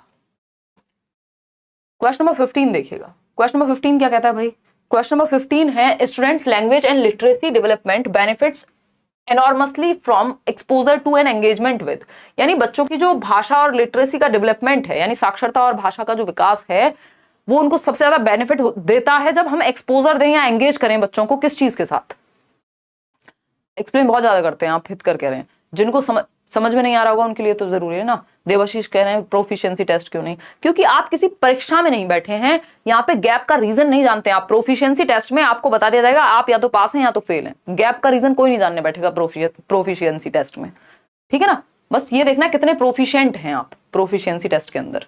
देखिएगा students language and literacy development उनको बेनिफिट होता है जब उनको एक्सपोजर मिले, किससे, लिमिटेड रिसोर्सेज से, जी नहीं। Varied resources of natural speech and writing, हाँ ये बात सही है। Adapting the activities for advanced students, नहीं। Book placed in the reading corner in the class, नहीं। वेरिड सोर्सेज मिल रहे हैं बच्चे को, मल्टीपल सोर्सेज मिल रहे हैं जहां से वो सीख सकता है। क्वेश्चन नंबर 16 देखिएगा, है ना। क्वेश्चन नंबर 16 देखिएगा। Miss Anjana is planning for a grammar class but she is confused how to take it in the class. Which one of the following is the best way that you may suggest her to teach grammar? Grammar पढ़ाने का best तरीका। अभी शुरुआत ही इस question से हुई थी, I think थोड़ी देर पहले जब हमने शुरुआत की थी इसी तरह के एक क्वेश्चन से की थी। लाइक शेयर करना आप लोग भूल जाते हैं। यहाँ मैं कोशिश कर रही हूँ कि कम सेशंस में आपकी अंडरस्टैंडिंग बढ़ जाए, और कुछ लोगों को लग रहा है अभी भी कि हम एक्सप्लेन इतना क्यों कर रहे हैं। भाई साहब इंग्लिश के क्वेश्चन कम हुए हैं तो कृपा करके पढ़ लो ध्यान से। जब कम क्वेश्चन में ज्यादा बात समझनी होती है तो एक्सप्लेनेशन ज्यादा ही करना पड़ेगा, है ना। चलें आगे बढ़े, समझे कहानी क्या है। देखिएगा बी ऑप्शन 57% लोग दे रहे हैं जवाब। Explain how the grammar rules are formed, कैसे बने हैं रूल्स, बच्चों को क्या पढ़ी है, कैसे बने हैं भाई। Present the grammar form in natural discourse, ये बात एकदम सही है। कॉन्टेक्स्ट में ग्रामर को सिखाओ, नेचुरल सराउंडिंग में या नेचुरल वार्तालाप में, डिस्कशन में ग्रामर को सिखाओ, या नेचुरल चैप्टर के जब पढ़ाई लिखाई जो नेचुरली चल रही है क्लासरूम में, जो नेचुरल ऑर्डर चल रहा है उसके दौरान कॉन्टेक्स्ट में ग्रामर सिखाना बेस्ट होता है, बजाय कि सिर्फ आपको किसी भी रूप में एक्सेप्शन ही बता दोगे सिर्फ ग्रामर के, या सिर्फ रोल एंड इंपॉर्टेंस बता दोगे, नहीं। तो बच्चा एक्टिव है, बच्चा कहाँ एक्टिव है, बी ऑप्शन में। सिंपल फंडा हर जगह लागू होता है हर सब्जेक्ट में। क्वेश्चन नंबर 17 देखिएगा। One of the principles of material preparation for language learning is that, यानी लैंग्वेज सिखाने के लिए मटेरियल को प्रिपेयर किया जा रहा है, ठीक। तो कौन सा जो स्ट्रेटजी है कौन सी वो बेटर होगी, या कौन सा सिद्धांत सही होगा। Complex material should be chosen for each age group, भाई सिंपल टू कॉम्प्लेक्स जाते हैं, पहले जटिल दे देंगे तो बच्चा तो घबरा जाएगा। Materials need to be graded appropriately, यानी जो क्रमिकीकरण है, जो श्रृंखला में लगाना है, या जो सीक्वेंस है मटेरियल का, सिंपल टू कॉम्प्लेक्स होना चाहिए एप्रोप्रिएट वे में। बिल्कुल सही बात है। फिर भी बाकी के ऑप्शंस चेक करेंगे। टेक्स्ट बुक मटेरियल से self sufficient so learner should not be burden, यानी एक्स्ट्रा मटेरियल दो ही मत, जो किताब में लिखा है बस वही है, जबकि textbook is one of the resources not the only resource in the classroom available. मतलब जो अवेलेबल क्लासरूम है वहां पे textbook one of the resources है, not the only resource available, ठीक है। तो टेक्स्ट बुक एकमात्र सर्वोसर्वा नहीं है, सब कुछ नहीं है, ऑलमाइटी नहीं है टेक्स्ट बुक जो है आपकी। Materials should be highly informative, ये इंपॉर्टेंट नहीं है, इंपॉर्टेंट है कि सिंपल टू कॉम्प्लेक्स में हम उस मटेरियल को लेकर के जाएं, प्रॉपर्ली ग्रेडेड हो, कॉम्प्लेक्सिटी या जो उसकी जटिलता है उस आधार पे हो जिस आधार पे बच्चों को समझ में आ सके, उस हिसाब से वो प्लान्ड होना चाहिए। क्वेश्चन नंबर 18 देखिएगा। क्वेश्चन नंबर 18 क्या है, क्वेश्चन नंबर 18 कहता है teachers do the error analysis and find patterns and then reteach and clarify the areas to the learners in micro teaching. Micro teaching तो भाई साहब टीचिंग ट्रेनिंग के दौरान होती है, जिसको हम टीटीसी कहते हैं, टीचिंग ट्रेनिंग कोर्स में होती है। जब आप रियल क्लासरूम में जाने से पहले क्या कर रहे हैं, एक डेमो टाइप की टीचिंग हो रही है, जिसमें पहले ही बहुत सारी स्किल्स आपकी प्रैक्टिस हो जाए जो टीचिंग की स्किल्स है। तो यहाँ तो बनता नहीं है कुछ। Teachers do the error analysis, यानी गलतियां कहाँ हो रही हैं वो टीचर एनालाइज कर रहे हैं, विश्लेषण कर रहे हैं उसका पैटर्न्स का, और फिर रीटीच कर रहे हैं और क्लैरिफाई कर रहे हैं बच्चों को जहां जहां गलतियां हो रही हैं एनालाइज करके। ये डायग्नोस्टिक एंड रेमेडियल टीचिंग का पार्ट है। डायग्नोज होने के बाद ये रेमेडियल टीचिंग का पार्ट है कि अब आप रीटीच कर रहे हैं। जो रीटीच करना है, रीप्लान करना है, ये रेमेडियल टीचिंग में आता है कि आपने डायग्नोज कर लिया गैप को, पता लगा लिया रीजन, अब निदान कर लिया, अब आप उपचार कर रहे हैं। रेमेडियल टीचिंग में आप रीटीच करते हैं, फिर से टीच करेंगे, नए तरीके से टीच करेंगे, जहां दिक्कत है वहां स्पेशल ध्यान देंगे, स्पेशल क्लासेस लेंगे, है ना। जो बच्चे फेल हो जाते हैं उनकी स्पेशल क्लासेस हो रही हैं, और भी 70 तरीके की चीजें ये रेमेडियल टीचिंग में आती हैं। रेगुलर टीचिंग या क्रिटिकल पेडागोजी में नहीं आ रही है। क्रिटिकल पेडागोजी फोकस करती है बेसिकली कि आप बच्चे की एक्टिविटी पे फोकस करें। क्वेश्चन नंबर 19 देखिएगा, ये क्या है? अ की benefit of free writing is that learners. Free writing का, मुक्त लेखन का बेनिफिट क्या है या सबसे महत्वपूर्ण फायदा क्या है? फोकस टोटली ऑन, देखो फ्री राइटिंग क्या होती है, आपको किसी भी टॉपिक पे आपके मन में जो भी विचार है वो लिखने को कह दिया गया। इसमें कोई रूल नहीं है, रेगुलेशन नहीं है, आपको बांधा नहीं गया, आपके मन में जो सहज रूप से आ रहा है नेचुरली वो लिखने को कहा गया है। तो अ की benefit of free writing that learners focus totally on accuracy and free from fluency. यानी फ्री राइटिंग में सिर्फ एक्यूरेसी पे फोकस है, ग्रामेटिकली एकदम सेट होनी चाहिए चीज, गलती नहीं होनी चाहिए, है ना, और फ्लुएंसी चाहे हो ना हो लेकिन आप एक्यूरेट हो। जबकि फ्री राइटिंग में फ्लुएंसी होनी चाहिए, आपके विचारों में जो धारा प्रवाहिता है वो होनी चाहिए, एक्यूरेट होना हो, थोड़ी बहुत गलती चल जाएगी ग्रामेटिकल। तो ये तो उल्टा कह दिया इन्होंने। Are free to mix the language from their first language and second language. बच्चे फ्री होते हैं फर्स्ट लैंग्वेज से और सेकंड लैंग्वेज से मिक्स कर सकते हैं वो लैंग्वेज को। Have the freedom to be creative. देखिए यहाँ पे फ्री राइटिंग का मतलब ये नहीं है कि आप कोई भी लैंग्वेज मिक्स कर दो, 4 लैंग्वेज मिक्स कर दो तभी फ्री राइटिंग कहलाएगी। अगर आप एक लैंग्वेज में थोड़ा बहुत गलती करके भी लिख सकते हो तो लिख दो, ठीक है ना। Have the freedom to be creative या have the freedom to write और नॉट, ये नहीं है। फ्री राइटिंग का मतलब ये नहीं मन करे तो लिखो, नहीं तो मत लिखो। फ्री राइटिंग का मतलब आपके मन में जो नेचुरली, अगर दोस्त पे कुछ लिखने को कह दिया गया है तो आप अपनी मर्जी से लिखना है अपने विचार। तो have the freedom to be creative, आप कुछ नया लिख सकते हैं, वहां आपको बांधा नहीं गया कि इन्हीं 4 पॉइंट्स पे लिखना है, ठीक है ना। सीडी के लिए मैराथन देखो ना फिर नाज, और अभी कल भी हम मैराथन करने वाले हैं 9 बजे।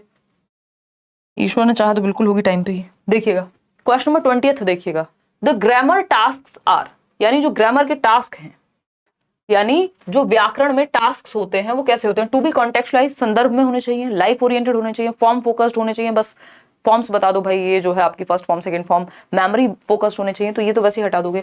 और लाइफ ओरिएंटेड नहीं, ग्रामर आपकी हमेशा कॉन्टेक्स्ट में पढ़ाइए। कॉन्टेक्स्ट जो होगा वो ऑलरेडी ही लाइफ को ओरिएंट कर लेगा, क्योंकि वो किसी ना किसी संदर्भ में बात हो रही होगी, ठीक है ना। तो टू बी कॉन्टेक्चुअलाइज, संदर्भ में पढ़ाना ग्रामर बेस्ट होता है। A option is the right answer.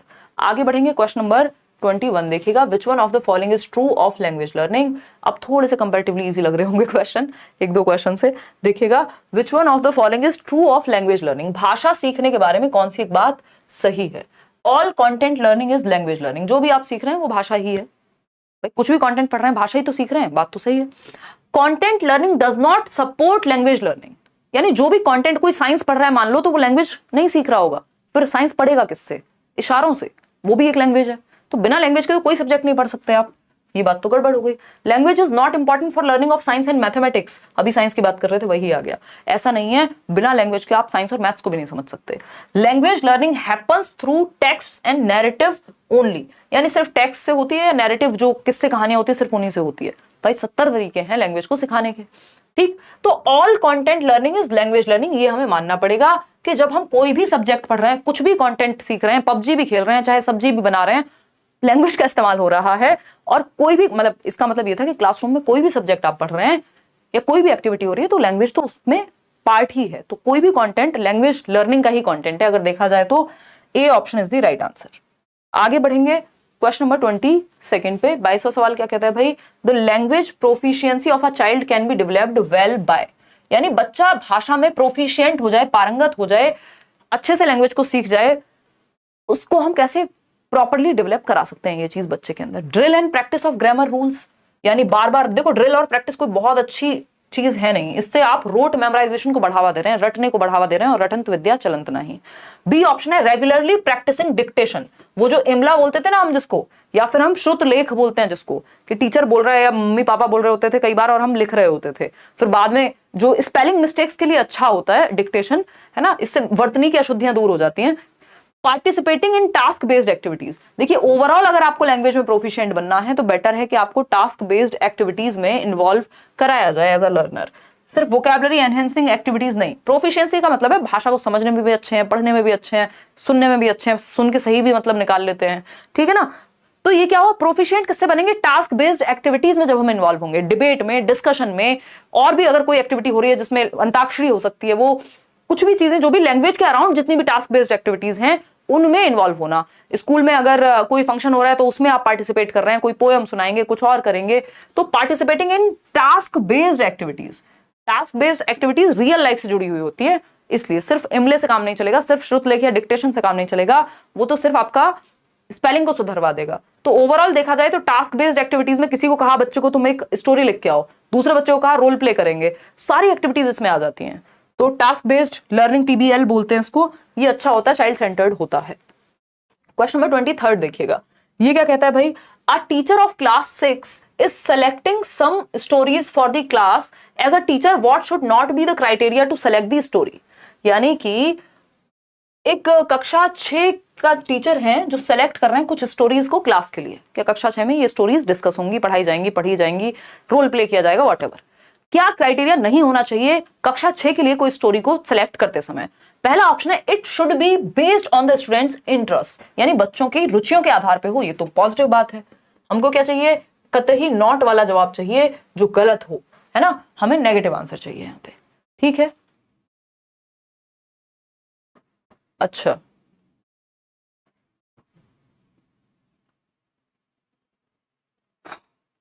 चलो आगे बढ़ो।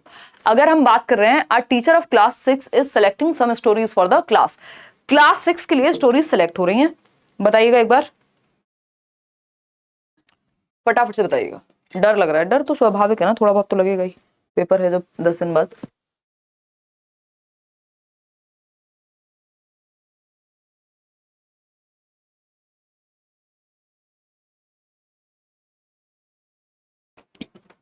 देखिएगा डी ऑप्शन की अगर हम बात करें 49% लोग कह रहे हैं, देखिए it should be based on the students interest, भाई रुचियों पे तो आधारित होना चाहिए, हमको नॉट चाहिए। It should be based on the students language level and language development, यानी ये बच्चे के लैंग्वेज लेवल पे और उसके लैंग्वेज डेवलपमेंट पे बेस्ड होना चाहिए कि स्टोरी कौन सी लेकर के आएंगे। यार स्टोरी तो सुनाई जा सकती है, और भी बहुत सारे रीजन हो सकते हैं, क्रिएटिव है, सोचने पे मजबूर करे, ये जरूरी थोड़ी है कि लैंग्वेज लेवल पे ही डिपेंड करेगा, ठीक, चलिए हो सकता है फिर भी। The students background should be kept in mind, ये भी बात ठीक है। The books selected should strictly be from the Indian background, ये गड़बड़ है कि सिर्फ जो भी बुक्स सेलेक्ट की जा रही हैं स्टोरी बुक्स, वो सिर्फ इंडियन बैकग्राउंड की ही स्टोरी हम सुनाएं। हम अगर वेस्टर्न वर्ल्ड में कोई अच्छे राइटर हैं तो हम उनको ना पढ़ाएं, या फिर ऐसा कुछ करें कि अगर कोई अमेरिका में है तो वो इंडियन बैकग्राउंड की स्टोरीज ना ले।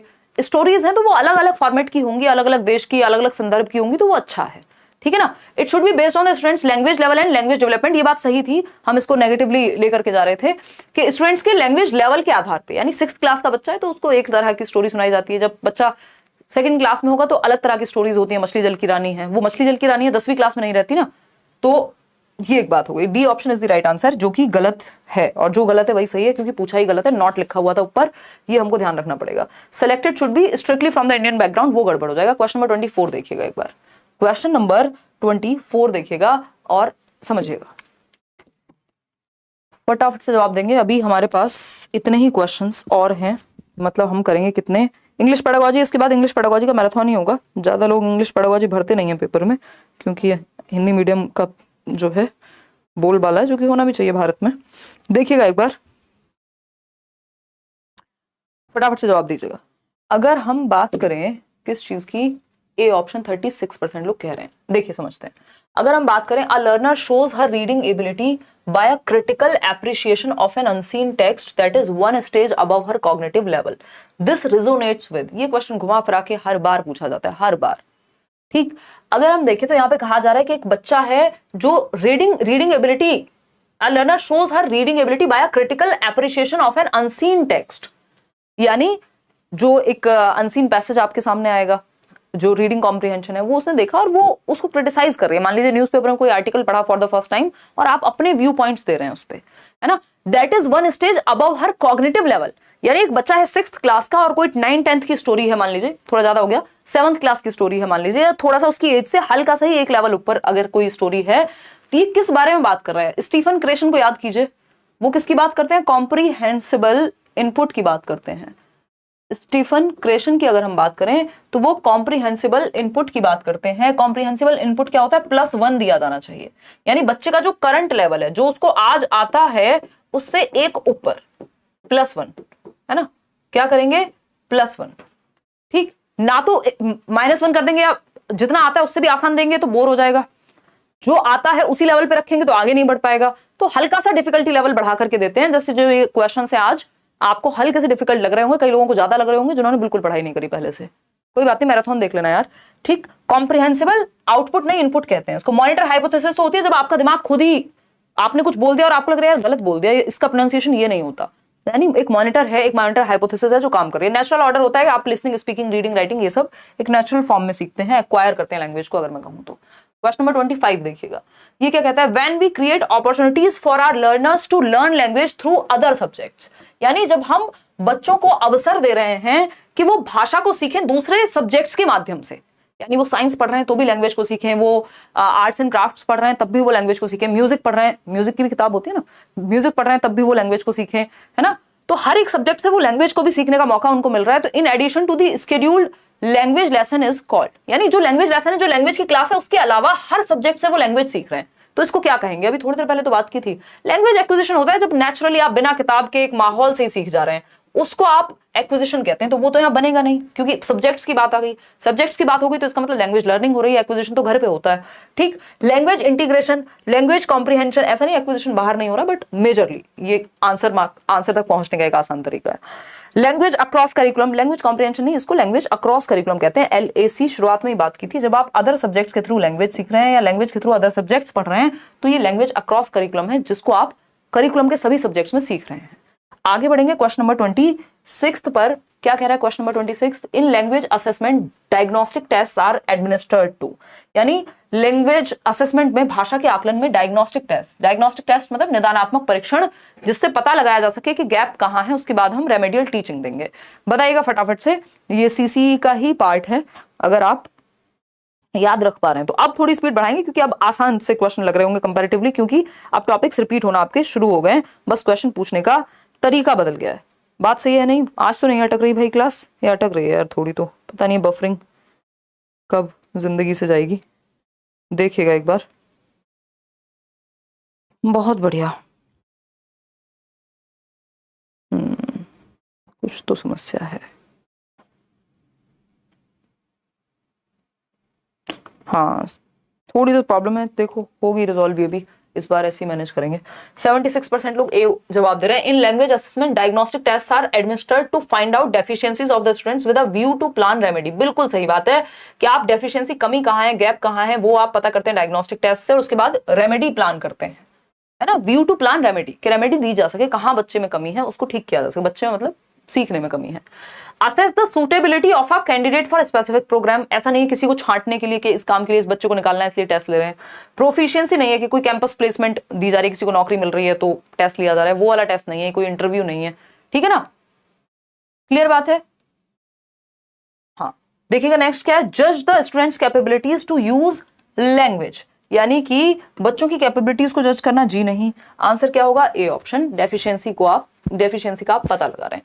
क्वेश्चन नंबर 27, अब ये वो वाला टाइम नहीं है जो आपको लगे कि इंग्लिश और समझ में नहीं आ रही और सर पकड़ के बैठ के और क्लास कर दो बंद, सो जाओ जाके, उससे काम चलेगा नहीं। पेपर में तो आएगी, अगर फॉर्म भरा है तो पढ़ लो, इससे अच्छा है कुछ तो समझ में आएगी, दोबारा देखोगे या सुबह ये PDF मिलेगी, रिवाइज करोगे, बेटर समझ में आएगी, ठीक। क्वेश्चन नंबर 27 है, the writing that involves paying attention to how the writing is presented so that others can read and understand it easily. This includes aspects such as handwriting, spelling, punctuation and the general layout is. क्या कहेंगे इसको? Composition कहेंगे, transcription कहेंगे, free writing कहेंगे, writing about writing कहेंगे। यानी the writing that involves paying attention to how the writing is presented so that others can read and understand it easily, यानी writing को कैसे प्रेजेंट करें कि बाकी लोग समझ पाए आसानी से। इसमें hand writing, spelling, punctuation, general layout, ये सब आ जाता है। अब इसमें हम गड़बड़ कर रहे हैं, ये ट्रांसक्रिप्शन के बारे में है। जब आप ऑडियंस को या जो लर्नर्स हैं जिनके लिए वो बनाया जा रहा है उसको ध्यान में रख करके चीजें ड्राफ्ट कर रहे हैं तो वो कॉम्पोजिशन है। लेकिन यहाँ पे बात ये नहीं कि किसके लिए बनाया गया है, ये है कि दूसरों को आसानी से समझ में आ सके कहां पंक्चुएशन लगना है, कहां स्पेलिंग लगना है, यानी सिर्फ लिखने के बारे में बात हो रही है। जो कि आपका जो हम बात कर रहे थे ना सबटाइटल्स में भी यूज होता है, वो ट्रांसक्रिप्शन के अंदर आती है। ये वाला जो पार्ट है ये अगेन थोड़ा सा टेक्निकल मान लो इसको, या फिर ये कह लो कि ये डेफिनेटिव है, बाय डेफिनेशन ऐसे ही जाता है ट्रांसक्रिप्शन। तो ये हल्की सी इसमें रोट मेमोराइजेशन लगेगा ही, ये कह सकते हैं। आगे बढ़ेंगे question number 28। As a teacher in shared reading, shared reading क्या है, हमने अभी थोड़ी देर पहले भी बात की थी। गाइडेड रीडिंग में टीचर है, गाइड करेगा, बच्चे पढ़ेंगे एक एक करके, और जहां दिक्कत होगी टीचर है वहां पे। शेयर्ड रीडिंग में एक बार टीचर भी मॉडल करके दिखा देता है और बाकी सारी चीजें सेम रहती हैं शेयर्ड और गाइडेड रीडिंग में। शेयर्ड में बस एक बार टीचर भी खुद से पढ़ के बता देगा स्टोरी, और बच्चा फिर से रिपीट भी कर सकता है, उसको कहीं दिक्कत है तो वो पूछ सकता है, ठीक है ना। अगर हम बात करें तो as a teacher in shared reading, shared reading में आप एक टीचर के रूप में क्या करेंगे। पहला ऑप्शन है encourage some of your students to follow the text that you read aloud, यानी कुछ बच्चों को ही सिर्फ एनकरेज करेंगे। कुछ बच्चों को क्यों करेंगे भाई, कि उन्हीं को पढ़ना है, सिर्फ बाकी बच्चों को साइड कर देंगे, वो भी गलत हो जाएगा। फिर क्या है, बी ऑप्शन है, कोई कह रहा है मैम अकॉर्डिंग टू आपके अकॉर्डिंग ऑनलाइन इजी है offline, no doubt about it Nitya, offline easy है। अगर सीटेट की बात करोगे, इतने सालों तक ऑफलाइन पेपर हुआ है, no doubt about it, offline easy है ना। और इजी अगर देखा जाए तो कुछ भी नहीं, सिलेबस तो वहां भी पढ़ना था, यहां भी पढ़ना है, लेकिन अगर बहुत सारे रीजंस की वजह से ऑफलाइन इजी है। देखिएगा उसके रीजंस है बहुत सारे, वो हम पेपर जब आप देने जाएंगे उससे एक दिन पहले बात करेंगे, पेपर कैसे अटेम्प्ट करना है, वो सारी चीजें जो हम हर साल करते हैं। ऑफलाइन कंपैरेटिवली इजी है, देखिएगा टेंशन ना लो। Encourage some of your students to follow the text that you read aloud, कि सिर्फ कुछ ही बच्चों को एनकरेज करेंगे रीड अलाउड के लिए। Read aloud and ask students to not to repeat after you और रीड इन कोरस, जबकि ये होता है शेयर्ड रीडिंग में कि बच्चे रिपीट कर सकते हैं टीचर के बाद। Follow your students in reading a text, बच्चों को फॉलो करना। Model the reading process, how to read with expression and how to work out unknown words, आप बच्चों को मदद देते हैं थोड़ा सा बता करके, मॉडल करके, कि बेटा ऐसे ये एक्सप्रेशन रखना है, या फिर कहीं अननोन वर्ड है तो उसको कॉन्टेक्स्ट में कैसे समझना है। ये शेयर्ड रीडिंग में होता है कि आप एक मॉडल रीडिंग दे देते हैं, ठीक है ना। मॉडल का मतलब क्या है, आप करके बता देते हैं थोड़ा। क्वेश्चन नंबर 29 देखिएगा, a teacher explains noun by giving examples first and then gives its definition. ये कितनी बार मैंने पता नहीं इंडक्टिव डिडक्टिव जब भी आज तक पढ़ाया होगा, इंडक्टिव डिडक्टिव डिस्कस करते हुए हम सबसे पहले यही एग्जांपल लेते हैं कि अगर टीचर आपको आकर के बोर्ड पे लिख दे डेफिनेशन, नाउन यानी संज्ञा है ना, किसी वस्तु व्यक्ति स्थान के नाम को संज्ञा कहते हैं। Noun is the name of a person place और थिंग, और उसके बाद एग्जाम्पल दिया जाए कि मेरा नाम राहुल है, हिमांशी है, आगरा है, छोले भटूरे हैं, ये सब क्या है, नाउन के ही उदाहरण हो गए, ठीक। तो अगर डेफिनेशन पहले दी जा रही है, उदाहरण बाद में दिए जा रहे हैं, या फिर उदाहरण पहले दे दिए जा रहे हैं, बच्चों से खड़े करके पूछ लिया कि अच्छा अपने फेवरेट फूड का नाम बताओ, फेवरेट प्लेस का नाम बताओ, किसी ने बताया दिल्ली, किसी ने बताया आगरा, किसी ने छोले भटूरे बताया, किसी ने आलू का पराठा बताया, किसी ने कुछ और बताया कि फेवरेट गेम का नाम बताओ, किसी ने पबजी बताया, दूसरे ने सब्जी बताया। तो ये सब क्या है, बोर्ड पे लिख दिया आपने, जो जो बच्चों ने बताए एग्जाम्पल्स हैं किसके, नाउन के। बाद में आपने डेफिनेशन दी कि बेटा इनको ये नाम है किसके, अलग अलग चीजों के, और इसको संज्ञा कहते हैं या नाउन कहते हैं। तो वो डिडक्टिव बन जाएगा। जब आपने डेफिनेशन पहले दे दी तो डिडक्टिव, अगर आपने उदाहरण पहले दिया है तो इंडक्टिव। तो यहां पे नाउन के उदाहरण पहले दिए गए हैं, बाद में डेफिनेशन बताई गई है। एग्जाम्पल टू रूल, ना कि रूल टू एग्जाम्पल। अगर रूल पहले बताया होता, डेफिनेशन पहले लिख दी होती तो डिडक्टिव हो जाता, जैसे कि पहले वाले क्वेश्चन में था, एडवर्ब वाले क्वेश्चन में। क्वेश्चन नंबर 30 देखिएगा, children start out as clean slates and language learning is printing of linguistic habits on these clean slates. यानी कि जो चिल्ड्रन है वो शुरुआत करते हैं एक क्लीन स्लेट के रूप में, ब्लैंक स्लेट, खाली तख्ती के रूप में, and language learning is printing of linguistic habits on these clean slates. ये जो खाली तख्ती है, ब्लैंक स्लेट है, इस पे लैंग्वेज हैबिट प्रिंट होती है, और बार बार होने के बाद रिपीट बच्चे को लैंग्वेज आ जाती है। ऐसा कौन मानता है? आपको बुरा नहीं लग रहा है ये सी ऑप्शन लगाते हुए? हैं, हाथ नहीं कांपे जरा भी? चॉम्स्की ऐसा नहीं कहते हैं भाई। चॉम्स्की वो व्यक्ति हैं जो कह रहे हैं कि मानव शिशु में या ह्यूमंस में इनेट एबिलिटी है लैंग्वेज को एक्वायर करने की, हमारे अंदर जेनेटिक मेकअप में ही क्षमता है। वो क्लीन स्लेट नहीं कहेंगे। क्लीन स्लेट वाला व्यक्ति कहेगा कुछ नहीं है, खाली तख्ती है, लिख दो जो मन करे, है ना। ये बिहेवियरिस्ट लोग कह सकते हैं, सिर्फ व्यवहारवादी लोग, जो कि स्किनर हैं, कि क्योंकि प्याजे ऐसा कहेंगे नहीं, वो तो रचना की बात करते हैं, वाइगॉस्की भी, वो तो ग्रेटेस्ट टूल कह रहे हैं, ये थोड़ी कह रहे हैं। तो अगर हम बात कर रहे हैं यहाँ पे, स्किनर है वो व्यक्ति जो कह रहे हैं हैबिट फॉर्मेशन से, बार बार आदत डलेगी, बच्चा इमिटेट करेगा, गलती होगी फिर से रिपीट करेगा, तो हैबिट फॉर्मेशन से लैंग्वेज को सीखा जा रहा है। और ये व्यवहारवादी सोच है, क्लीन स्लेट या ब्लैंक स्लेट जो कहा था टैबुला रासा, याद कीजिए जॉन लॉक को, और जॉन लॉक एक बिहेवियरिस्ट थॉट के साथ आ रहे हैं जब वो ये कह रहे हैं, तो ठीक है ना। तो Skinner is the right answer. Chomsky को क्यों आपने बलि का बकरा या जो भी कहते हैं वो बना लिया स्केप गोट। देखिएगा क्वेश्चन नंबर 31 क्या कहता है, which one of the parameters is not important for assessing paragraph writing, यानी कि कौन सा एक पैरामीटर महत्वपूर्ण नहीं है पैराग्राफ राइटिंग के आकलन के लिए। यानी बच्चे ने पैराग्राफ लिखा है, अब आप एज अ टीचर उसको असेस कर रहे हैं, पढ़ रहे हैं, उसको रिमार्क्स देंगे अपने, क्या महत्वपूर्ण नहीं है। Topic sentence, supporting details, good hand writing या कोहेरेंस। कोहेरेंस होता है एक विचार दूसरे विचार से जुड़ा हुआ हो या कोई इंटरलिंक्ड हो, मतलब पैराग्राफ आप कैसे समझ पाएंगे। मान लीजिए एक पॉल्यूशन के बारे में कोई पैराग्राफ है, तो अगर एक सेंटेंस पॉल्यूशन के बारे में दूसरा कहीं और जा रहा है या पॉल्यूशन के बारे में भी है, तो कनेक्टिंग ही नहीं है भाई। एक अच्छा एस्से किसको कह रहे हैं हम, जिसमें कोहेरेंस है, जुड़ाव है, एक थॉट से दूसरा थॉट कनेक्टेड है, तो कोहेरेंस बहुत जरूरी होती है राइटिंग में, तो ये भी जरूरी है। टॉपिक सेंटेंस, सपोर्टिंग डिटेल, ये सब भी आप देखोगे कि क्या उसने कंटेंट्स दिए हैं, क्या चीजें डिटेल्स दी हैं, लेकिन गुड हैंड राइटिंग जो है मेन मुद्दा नहीं है यहाँ पे। कि जब आप एक असेस कर रहे हैं किसी पैराग्राफ को, तो आप बच्चे के थॉट को देखते हैं, उसके विचारों को देखते हैं कैसे व्यक्त हुए हैं, एक्सप्रेशन को देखते हैं, राइटिंग कितनी सुंदर है उस पर काम किया जा सकता है, तो वो सेकेंडरी है। मीनिंग सही निकल रहा है या नहीं वो देखते हैं, तो गुड हैंड राइटिंग यहाँ पे इंपॉर्टेंट नहीं है। For dealing with difficult words in the text, our language teacher first converts the words into mother tongue and then ask the students to memorise it. यानी डिफिकल्ट वर्ड्स को deal करने के लिए एक लैंग्वेज टीचर ने पहले convert किया mother tongue में, यानी मान लीजिए वाटर है ना, यही होता है ना वाटर, तो आपने हिंदी में लिखा जल, ताकि हालांकि ये डिफिकल्ट वर्ड में नहीं आएगा, कोई और वर्ड उठा लीजिए जो डिफिकल्ट लगता हो आपको। मुझे कुछ ज्यादा डिफिकल्ट याद आ रहा है, बट बच्चों के नाम, बच्चों के लेवल के हिसाब से कुछ भी सोचो, है ना। फॉर एग्जाम्पल वाइज, भाई छोटी क्लास का बच्चा है, वाइज उसके लिए ऐसा हो सकता है कि मुश्किल शब्द में से एक हो, फिर आप उसका मतलब लिख रहे हैं, भाई बुद्धिमान को वाइज कहते हैं, ठीक, हिंदी में। अब इसको क्या कहेंगे, ताकि, और फिर बच्चों को कहा जा रहा है मेमोराइज करने के लिए, तो ये ग्रामर ट्रांसलेशन का पार्ट होता है, जीटी कहते हैं उसको, ट्रेडिशनल मेथड है, बहुत ही पुराना मेथड है, ओल्डेस्ट मेथड कह देते हैं। डायरेक्ट मेथड में तो आपको अगर वाटर का भी मतलब आप बताएंगे तो आप इंग्लिश में ही बता देंगे, डायरेक्ट मेथड में दूसरी भाषा को नहीं ट्रांसलेट किया जाता। स्ट्रक्चरल अप्रोच में स्ट्रक्चर पे फोकस होता है, कम्युनिकेटिव में आप कम्युनिकेट करके सीखते हैं, तो ये ग्रामर ट्रांसलेशन मेथड है जिससे हम ज्यादातर लोग ग्रामर को सीखते जाए हैं। क्वेश्चन नंबर 33 देखिएगा, the 3 stages of phonological awareness are. Phonological awareness, phone sound की बात, फोन जहां भी आ गया मतलब साउंड की बात हो रही है। 3 स्टेजेस है किसकी, फोनोलॉजिकल अवेयरनेस की।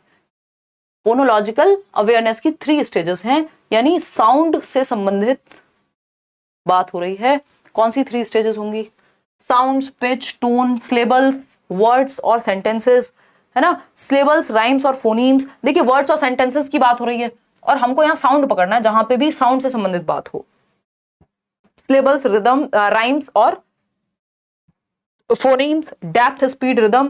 तो इसका ये भी एक ऐसा है कि बिल्कुल बाय द बुक जाने वाली ही बात है कि ये ऑन पेपर्स यही होता है कि फोनोलॉजिकल स्टेज की 3 स्टेजेस क्या हैं, फोनोलॉजिकल अवेयरनेस की, कि आपकी फोनोलॉजिकल अवेयरनेस कितनी है, यानी साउंड को लेकर के कितने आप अवेयर हैं, उसमें ये 3 स्टेजेस होते हैं। एक होता है सिलेबल, सिलेबल क्या है, वाटर, वाटर में क्या है, 2 सिलेबल हैं, वॉ और टर, वा नहीं है सिलेबल, सिलेबल क्या है, वॉ है, तो टर है, या फिर वाइज में भी वॉ, वाई और ज, तो ये 2 सिलेबल यहां पे भी आ रहे होंगे, ठीक है ना। तो सिलेबल्स की समझ, राइम्स की समझ, कौन सा कैसे राइम करेगा वर्ड, फोनीम्स की समझ, स्मॉलेस्ट यूनिट ऑफ साउंड जिसको हम फोनीम कहते हैं उसकी समझ, कि ये ए और ई मिलाकर के क्या साउंड बनाएंगे, तो C option is the right answer. आगे बढ़ेंगे क्वेश्चन नंबर 34 पर। A teacher gave a worksheet to the students based on the summary of the chapter read and dropped every 5th word from it. ये भी question बहुत बार पूछा जाता है अलग अलग तरीके से। She asked them to fill the missing words. What is this test known as? ये लगभग सभी कॉम्पिटिटिव एग्जाम्स में आते भी हैं। इनको क्या कहते हैं आप खुद बताएंगे। एक वर्कशीट दी है टीचर ने based on the summary of the chapter, एक चैप्टर की समरी के बेस पे, जिसमें एवरी 5th वर्ड, हर 5वें शब्द को क्या कर दिया, ब्लैंक दे दिया, एक फिल इन द ब्लैंक दे दिया 5वें शब्द की जगह पे कि खुद से भरना है। इसको क्लॉज टेस्ट बोलते हैं, ये तो आप सभी जानते भी होंगे।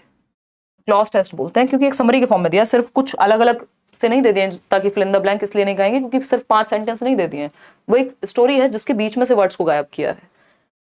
कोई पैराग्राफ हो सकता है। Which of the following statements is not true for reading, reading के बारे में कौन सी बात सही नहीं है? Reading is sounding out words and decoding, reading is constructive यानी रचनात्मक होती है, बच्चा सोचना विचारना पढ़ना समझना वो सब आता है, हाँ बिल्कुल बच्चा एक्टिव होगा रीडिंग में, कंस्ट्रक्टिव है।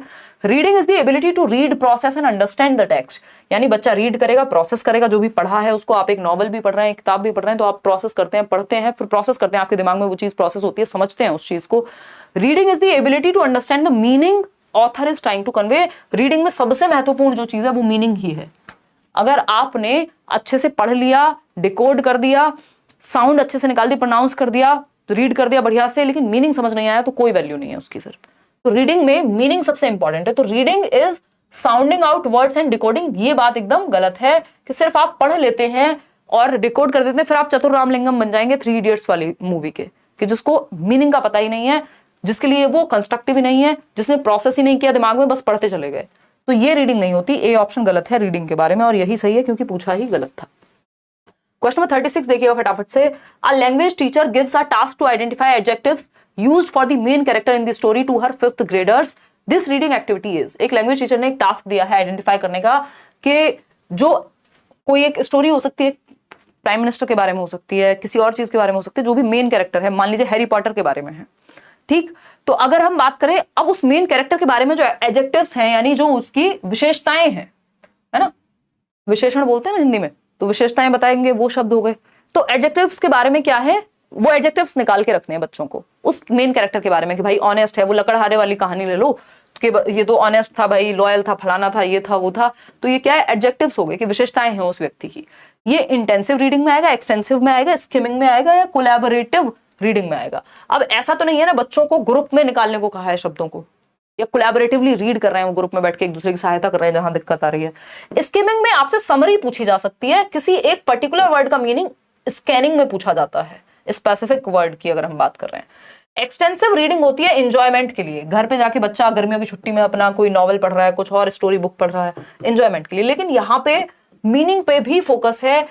यहाँ पे आप बेसिकली लैंग्वेज की निटिग्रिटीज में जा रहे हैं कि आपको एडजेक्टिव्स, नाउन, वर्ब, व्हाटएवर, मतलब आप सीरियसली, जब क्लासरूम रीडिंग होती है वो इंटेंसिव रीडिंग का पार्ट है।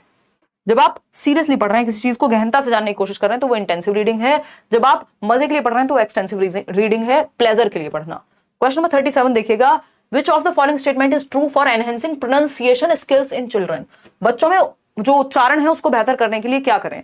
Student should practice pronunciation so that they sound exactly like native speakers, यानी जो मान लीजिए कोई अमेरिकन स्पीकर है तो उन्हीं को फॉलो करना है, या जो भाषा जहां से आई है, मान लीजिए ब्रिटिश जो इंग्लिश है, मान लीजिए अगर हम यूके की फॉलो कर रहे हैं तो बिल्कुल उन्हीं के जैसा प्रोनाउंसिएशन हमारा होना चाहिए, बच्चों को फॉलो करना चाहिए, प्रैक्टिस करना चाहिए, रट्टे लगाने चाहिए, ये रोड मेमोराइजेशन की बात हो गई। Student should be made to repeat words too many times in a day, ये एकदम खराब तरीका है, बार बार रट्टे लगवा दो। Student should be help to have intelligible pronunciation, यानी बच्चों को मदद मिलनी चाहिए इंटेलिजिबल प्रोनाउंसिएशन में। इंटेलिजिबल प्रोनाउंसिएशन क्या है? कॉम्प्रिहेंसिबल, जो बच्चे को समझ तो आए। अगर नेटिव स्पीकर बोल क्या गया उसको समझ ही नहीं आया, वो कहां से प्रोनाउंस करेगा उसको ठीक से? तो पहले समझना जरूरी है कि उसको बोलते एग्जैक्टली क्या है। अगर ये इंटेलिजिबल है तो उसको समझ में आना जरूरी है कि इंटेलिजिबल, तो वो ब्रेक करके आप देखते होंगे, अगर आप गूगल पे भी जाइए किसी एक वर्ड का प्रोनाउंसिएशन आप चेक कर रहे हैं तो उसमें भी बहुत सारे प्रोनाउंसिएशन होंगे, भाई ब्रिटिश प्रोनाउंसिएशन क्या है, अमेरिकन इंग्लिश में क्या प्रोनाउंसिएशन है, उसको वो स्लो डाउन करेगी, जो गूगल वाली आंटी है, दीदी है, जो भी आप कहना चाहें। बेसिकली वो सिस्टम जो है, वो सॉफ्टवेयर क्या करेगा, उसको इंटेलिजिबल प्रोनाउंसिएशन में लेकर के आएगा कि कोई वर्ड जब आप फ्लुएंसी में बोल जाते हैं तो समझ में ना आए हो सकता है, लेकिन इंटेलिजिबल प्रोनाउंसिएशन में कॉम्प्रिहेंसिबल प्रोनाउंसिएशन है वो, कि उसको स्लो करके समझा जाए तो समझ में आ जाएगा। ठीक है, तो बच्चों को वैसा मौका मिलना चाहिए। C option is the right answer. Teacher should conduct pronunciation drills to make, देखो ये रट्टे लगाने हैं, रिपीट करा दो, 10 बार रिपीट करा दो, 50 बार रिपीट करा दो, समझ में नहीं आया तो गलत ही याद करेगा, कितना ही रिपीट करा दो, तो समझ में आना जरूरी है। C option is the right answer. Question number 38 देख लीजिए अब। In a language class students are asked to write how they celebrated their birthday, then they are asked to exchange their writings with their partner and give feedback. This type of assessment is, यानी बच्चों को एक partner मिला है ना, partner बोले तो एक ए बच्चा है, बी बच्चा है, दोनों दोस्त एक ग्रुप, एक पेयर में है, एक बी बच्चा एक सी बच्चा है, ये पेयर में है। सारे बच्चों को क्या कहा गया है, तुमने कैसे कैसे अपना बर्थडे सेलिब्रेट किया वो लिखो और फिर अपने दोस्त को दे दो वो डायरी या जो भी पेपर पे लिखा है, ताकि वो आकलन कर सके कि तुमने कितना सही लिखा है। ये क्या है? ये पीयर असेसमेंट कहलाता है। ग्रुप असेसमेंट इसलिए नहीं है क्योंकि सिर्फ 2 ही लोग हैं, और ग्रुप असेसमेंट में टीचर चेक कर सकता है कॉपी, यहां एक दूसरे की बच्चे ही कॉपी चेक कर रहे हैं। यानी जब आपका सहपाठी, आपका क्लासमेट, आपका फ्रेंड आकलन करे तो वो पीयर असेसमेंट है, कि वो आपका सहपाठी है। पीयर असेसमेंट सेल्फ असेसमेंट होता है जब आप खुद ही कर ले रहे हैं। असेसमेंट एज लर्निंग में आते हैं, वैसे सेल्फ और पीयर दोनों। समेटिव असेसमेंट का यहाँ कोई रूल नहीं है, वो जजमेंट के लिए होगा। चलिए खैर आगे बढ़ते हैं, इससे पहले कि बहुत लेट हो जाए, मुझे कहीं निकलना है। Which of the following is true for dialect and accent? Accent और डायलेक्ट के लिए कौन सी बात सही है? डायलेक्ट हम बोली को कह देते हैं if I am not wrong. तो एक्सेंट है किस तरह से आप प्रोनाउंस करते हैं किसी एक शब्द को, क्या भाषा को, जिस लहजे में आप बोल रहे हैं, वो एक एक्सेंट है। इंडियन एक्सेंट होगा इंग्लिश को बोलने का, अमेरिकन बोलेंगे अलग तरह से बोलेंगे, ब्रिटिशर्स बोलेंगे वो अलग तरह से बोलेंगे, ठीक। तो accent relates to the actual language used and dialect refers to the way that language is spoken, जबकि ऐसा नहीं है भाई।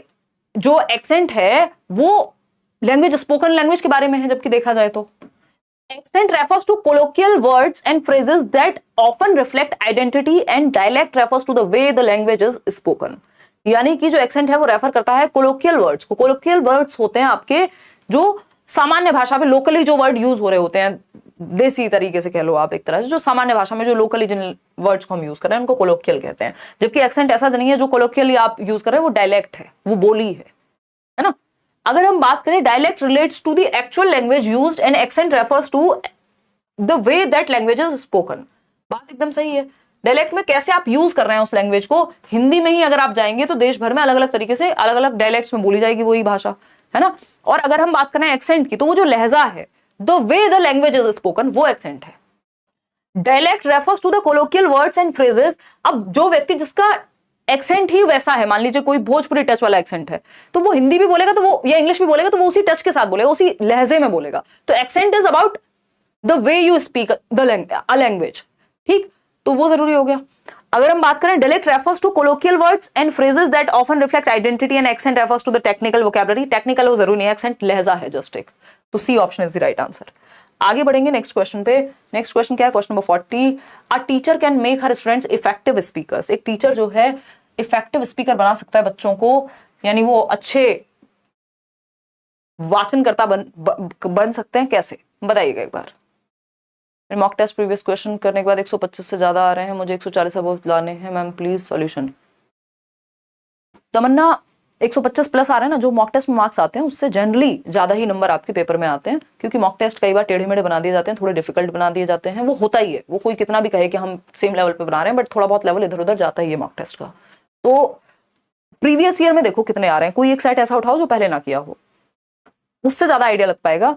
दूसरा, कोई बात नहीं, बढ़िया से पढ़ो, जहां कमी रह गई उसको मल्टीपल टाइम रिवीजन दो, फिर आराम से बैठ के 140 प्लस लेके आओ, 130 प्लस लेके आओ, 2-4 लोगों का इंटरव्यू करेंगे, बैठेंगे, चर्चाएं करेंगे, कोई दिक्कत नहीं है ना। देखो एक बार बताओ, अभी बहुत थकान हो गई, फटाफट से निपटाते हैं। हाँ एग्जैक्टली रीना, चले टाइम लगेगा ना प्रियंका। अब अगर हम इंग्लिश पढ़ेंगे ही साल में 2 दिन, तो ऐसा थोड़ी है कि एकदम से अच्छी लगने लग जाएगी, एकदम से ऐसा हो जाएगा कि स्ट्रांग हो गई 2 ही दिन पढ़ के, है ना। और सर में दर्द होता है, जिस चीज से सर में दर्द होता है हम तुरंत छोड़ने की कोशिश करते हैं, चाहे हमारे भले की क्यों ना हो, तो फिर समय तो लगता ही है। देखो चलिएगा, देखिएगा, फटाफट से जवाब दीजिएगा। सी ऑप्शन 77% लोग कह रहे हैं providing opportunities to express themselves in the class. हाँ, एक अच्छा इफेक्टिव स्पीकर बच्चा तभी बनेगा जब उसको नेचुरली मौका मिलेगा क्लासरूम में खुद को एक्सप्रेस करने का, अभिव्यक्त करने का, चाहे वो हिंदी हो चाहे वो इंग्लिश हो। क्वेश्चन नंबर 41 है, in preparing a 4th class to take a standardised reading test the teacher is best advise to. यानी एक स्टैंडर्डाइज्ड टेस्ट लेने जा रहा है टीचर 4th क्लास के लिए, तो कौन सा एडवाइस बेस्ट होगी? Tell the children the test is very important and they should do the best they can. बहुत महत्वपूर्ण है ना, ये नहीं तो कुछ नहीं, ऐसा सा बता देंगे बच्चों को, डर बैठ जाएगा बच्चों में। Coach the below grade level readers as the rest of the class will do well anyway. यानी बाकी बच्चे तो अच्छा कर लेंगे, जो ये कम नंबर लाने वाले बच्चे हैं इनको दे दो, बोर्ड के पेपर हैं बस इनको ही सिखा दो, बाकी बच्चे तो ले आएंगे नंबर। स्टैंडर्डाइज्ड टेस्ट का मतलब वही है यहाँ पे। Give the learners practice in answering questions similar to the type that will appear on the test, या फिर डिट्टो की questions from a previous test and allow the learners to answer them. यानी जो पहले टेस्ट लिया था उन्हीं questions को डिट्टो चेप दो, लगा दो वहां पे, कॉपी बिल्कुल सेम। या फिर क्या करना है, मॉक टेस्ट जो आप देते हैं या जो हम डिस्कशन कर रहे हैं, give the learners practice in answering questions similar to the type that will appear on the test. जिस तरह के क्वेश्चन आपको पेपर में देखने को मिलेंगे उस तरह के क्वेश्चन हम कर रहे होते हैं। कहाँ? हम अपनी क्लासेस में डिस्कस कर रहे होते हैं। अगर अभी क्या हुआ है, ऑनलाइन में इतनी सारी शिफ्ट हैं तो वही मॉक टेस्ट का काम कर जाती हैं आपके लिए। ऑफलाइन में एक ही शिफ्ट होती है तो उस तरह के क्वेश्चन आपके सामने पेश किए जाते हैं। या प्रीवियस ईयर भी हम लगा रहे हैं, क्यों? क्योंकि वो भी उसी तरह के क्वेश्चन है जो अपीयर होंगे पेपर में, ठीक है ना। तो डिट्टो कॉपी नहीं देना, क्योंकि अगर वो कर चुके हैं पहले से क्वेश्चन तो सेम क्वेश्चन करेंगे तो कोई फायदा नहीं है, नए भी तो होने चाहिए थोड़े। तो C option is the right answer. आगे बढ़ेंगे, क्वेश्चन 42 देखिएगा, सेकंड लास्ट क्वेश्चन है। In a class students are asked to compile portfolios of their written work for summative assessment, for example choosing their best 6 pieces of writing. This type of assessment is, यानी बच्चों को एक portfolio मतलब अच्छा काम जो भी उनका है, हर तरह का काम पोर्टफोलियो में आ जाता है, बट जनरली हम बेटर वर्क को ही चूज करते हैं। रिटन वर्क के लिए एक लाया गया जिसमें उनकी 6 फाइल हैं, जो उन्होंने कुछ लिखा है साल भर में, कुछ 6 पीसेज ऑफ राइटिंग है। इसका आकलन कर रहे हैं। दिस टाइप ऑफ असेसमेंट क्या कहलाएगा? किसी काम का नहीं है। क्यों नहीं है भाई? स्टूडेंट फ्रेंडली है, टीचर सेंटर्ड है, नॉट एन असेसमेंट। क्या कहेंगे बताइए? ये बच्चे को मौका मिला है ना, वो अपने हिसाब से चूज करके ला सकता है, तो ये टीचर सेंटर्ड हो गया। ये तो बताइएगा एक बार।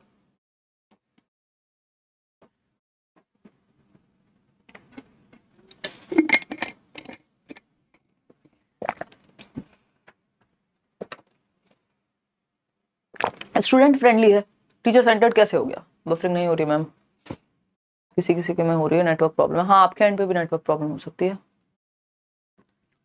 चलिए भाई देखते हैं एक बार। बी ऑप्शन 70% लोग कह रहे हैं बिल्कुल ये स्टूडेंट फ्रेंडली, क्योंकि बच्चे को अपने आप चूज करने दिया गया है कि उसके 6 बेस्ट पीस ऑफ वर्क कौन से हैं।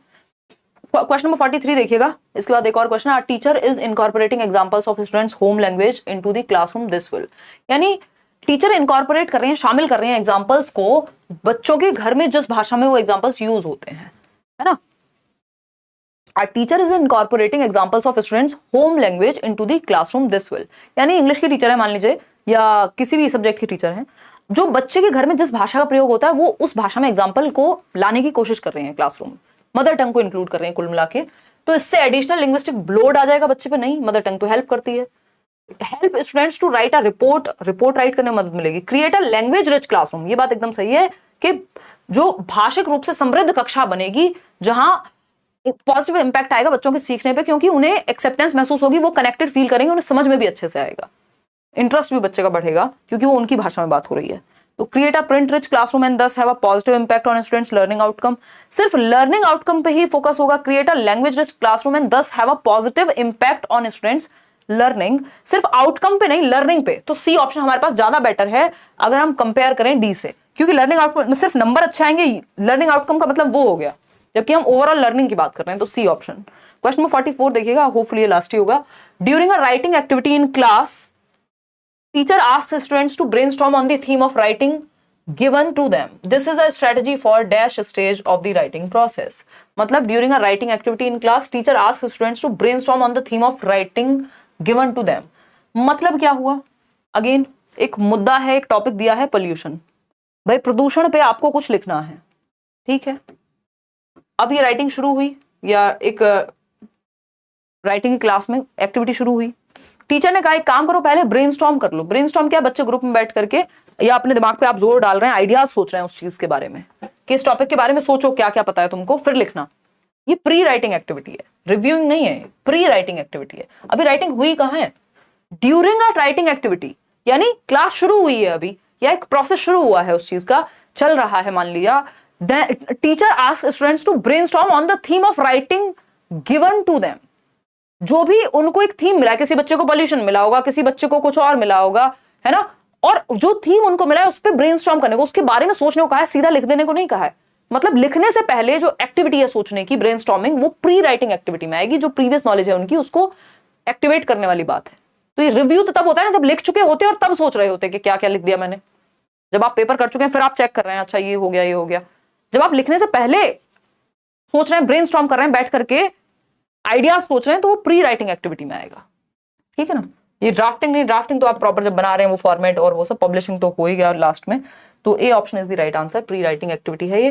पोस्ट राइटिंग हो सकता है रिव्यूइंग, ठीक है ना, कि आप रिव्यू कर रहे हैं, अब आपने लिख लिया। तो ये पीडीएफ आपको सुबह तक मिल जाएगा। कहाँ? टेलीग्राम चैनल, नीचे डिस्क्रिप्शन में लिंक भी मिल जाएगा। सारे सब्जेक्ट के नोट्स दिए हुए हैं, वो फ्री नोट्स पढ़ लो अगर कुछ नहीं हो पा रहा है एंड मोमेंट में, तो है ना। आउट ऑफ 43 क्वेश्चंस कितने ठीक हुए वो आप कमेंट्स में बताइएगा। ये क्वेश्चंस आप मल्टीपल टाइम रिवाइज कर लेंगे तो मुझे नहीं लगता कहीं दिक्कत आपको खास आने वाली है। इसके अलावा मैराथन सेशंस भी आपका इंग्लिश का हो जाएगा मैराथन, और बाकी सब्जेक्ट का भी कल हम मिल रहे हैं। होपफुली कल ही मैराथन होगा, अगर बाय चांस किसी रीजन से नहीं हो पाया तो फिर हम परसों कर लेंगे उसको। और कल हम जो आपका 4th सब्जेक्ट बचा है, क्योंकि ये मेगा प्रैक्टिस सेशंस भी 5 सब्जेक्ट के हमको खत्म ही करने हैं, 3 के हो चुके हैं, इसके अलावा हिंदी बचता है। अगर बाय चांस मैराथन नहीं हुई तो हम हिंदी करेंगे, नहीं तो कल 9 बजे एक बार चेक कर लीजिएगा, मैराथन होगी। ठीक है ना, चलिए आज के लिए इतना ही। Thank you so much. ये सेशन पसंद आया हो लाइक शेयर सब्सक्राइब आप कर लीजिएगा। कमेंट्स में बता दीजिएगा कितने मार्क्स आपके बने आज के सेशन में। मार्क्स से भी ज्यादा इंपॉर्टेंट है कि ये क्वेश्चंस आप पढ़ें, समझें, पूछा क्या गया है, क्यों कोई आंसर बताया गया है, उस पर थोड़ा सा विचार करें, टाइम दीजिएगा इस सेशन को। ये 43 क्वेश्चंस भी अच्छे से समझ लोगे, काफी हेल्प हो जाएगी। सुबह PDF भी मिल जाएगी आंसर के साथ सुबह तक टेलीग्राम चैनल।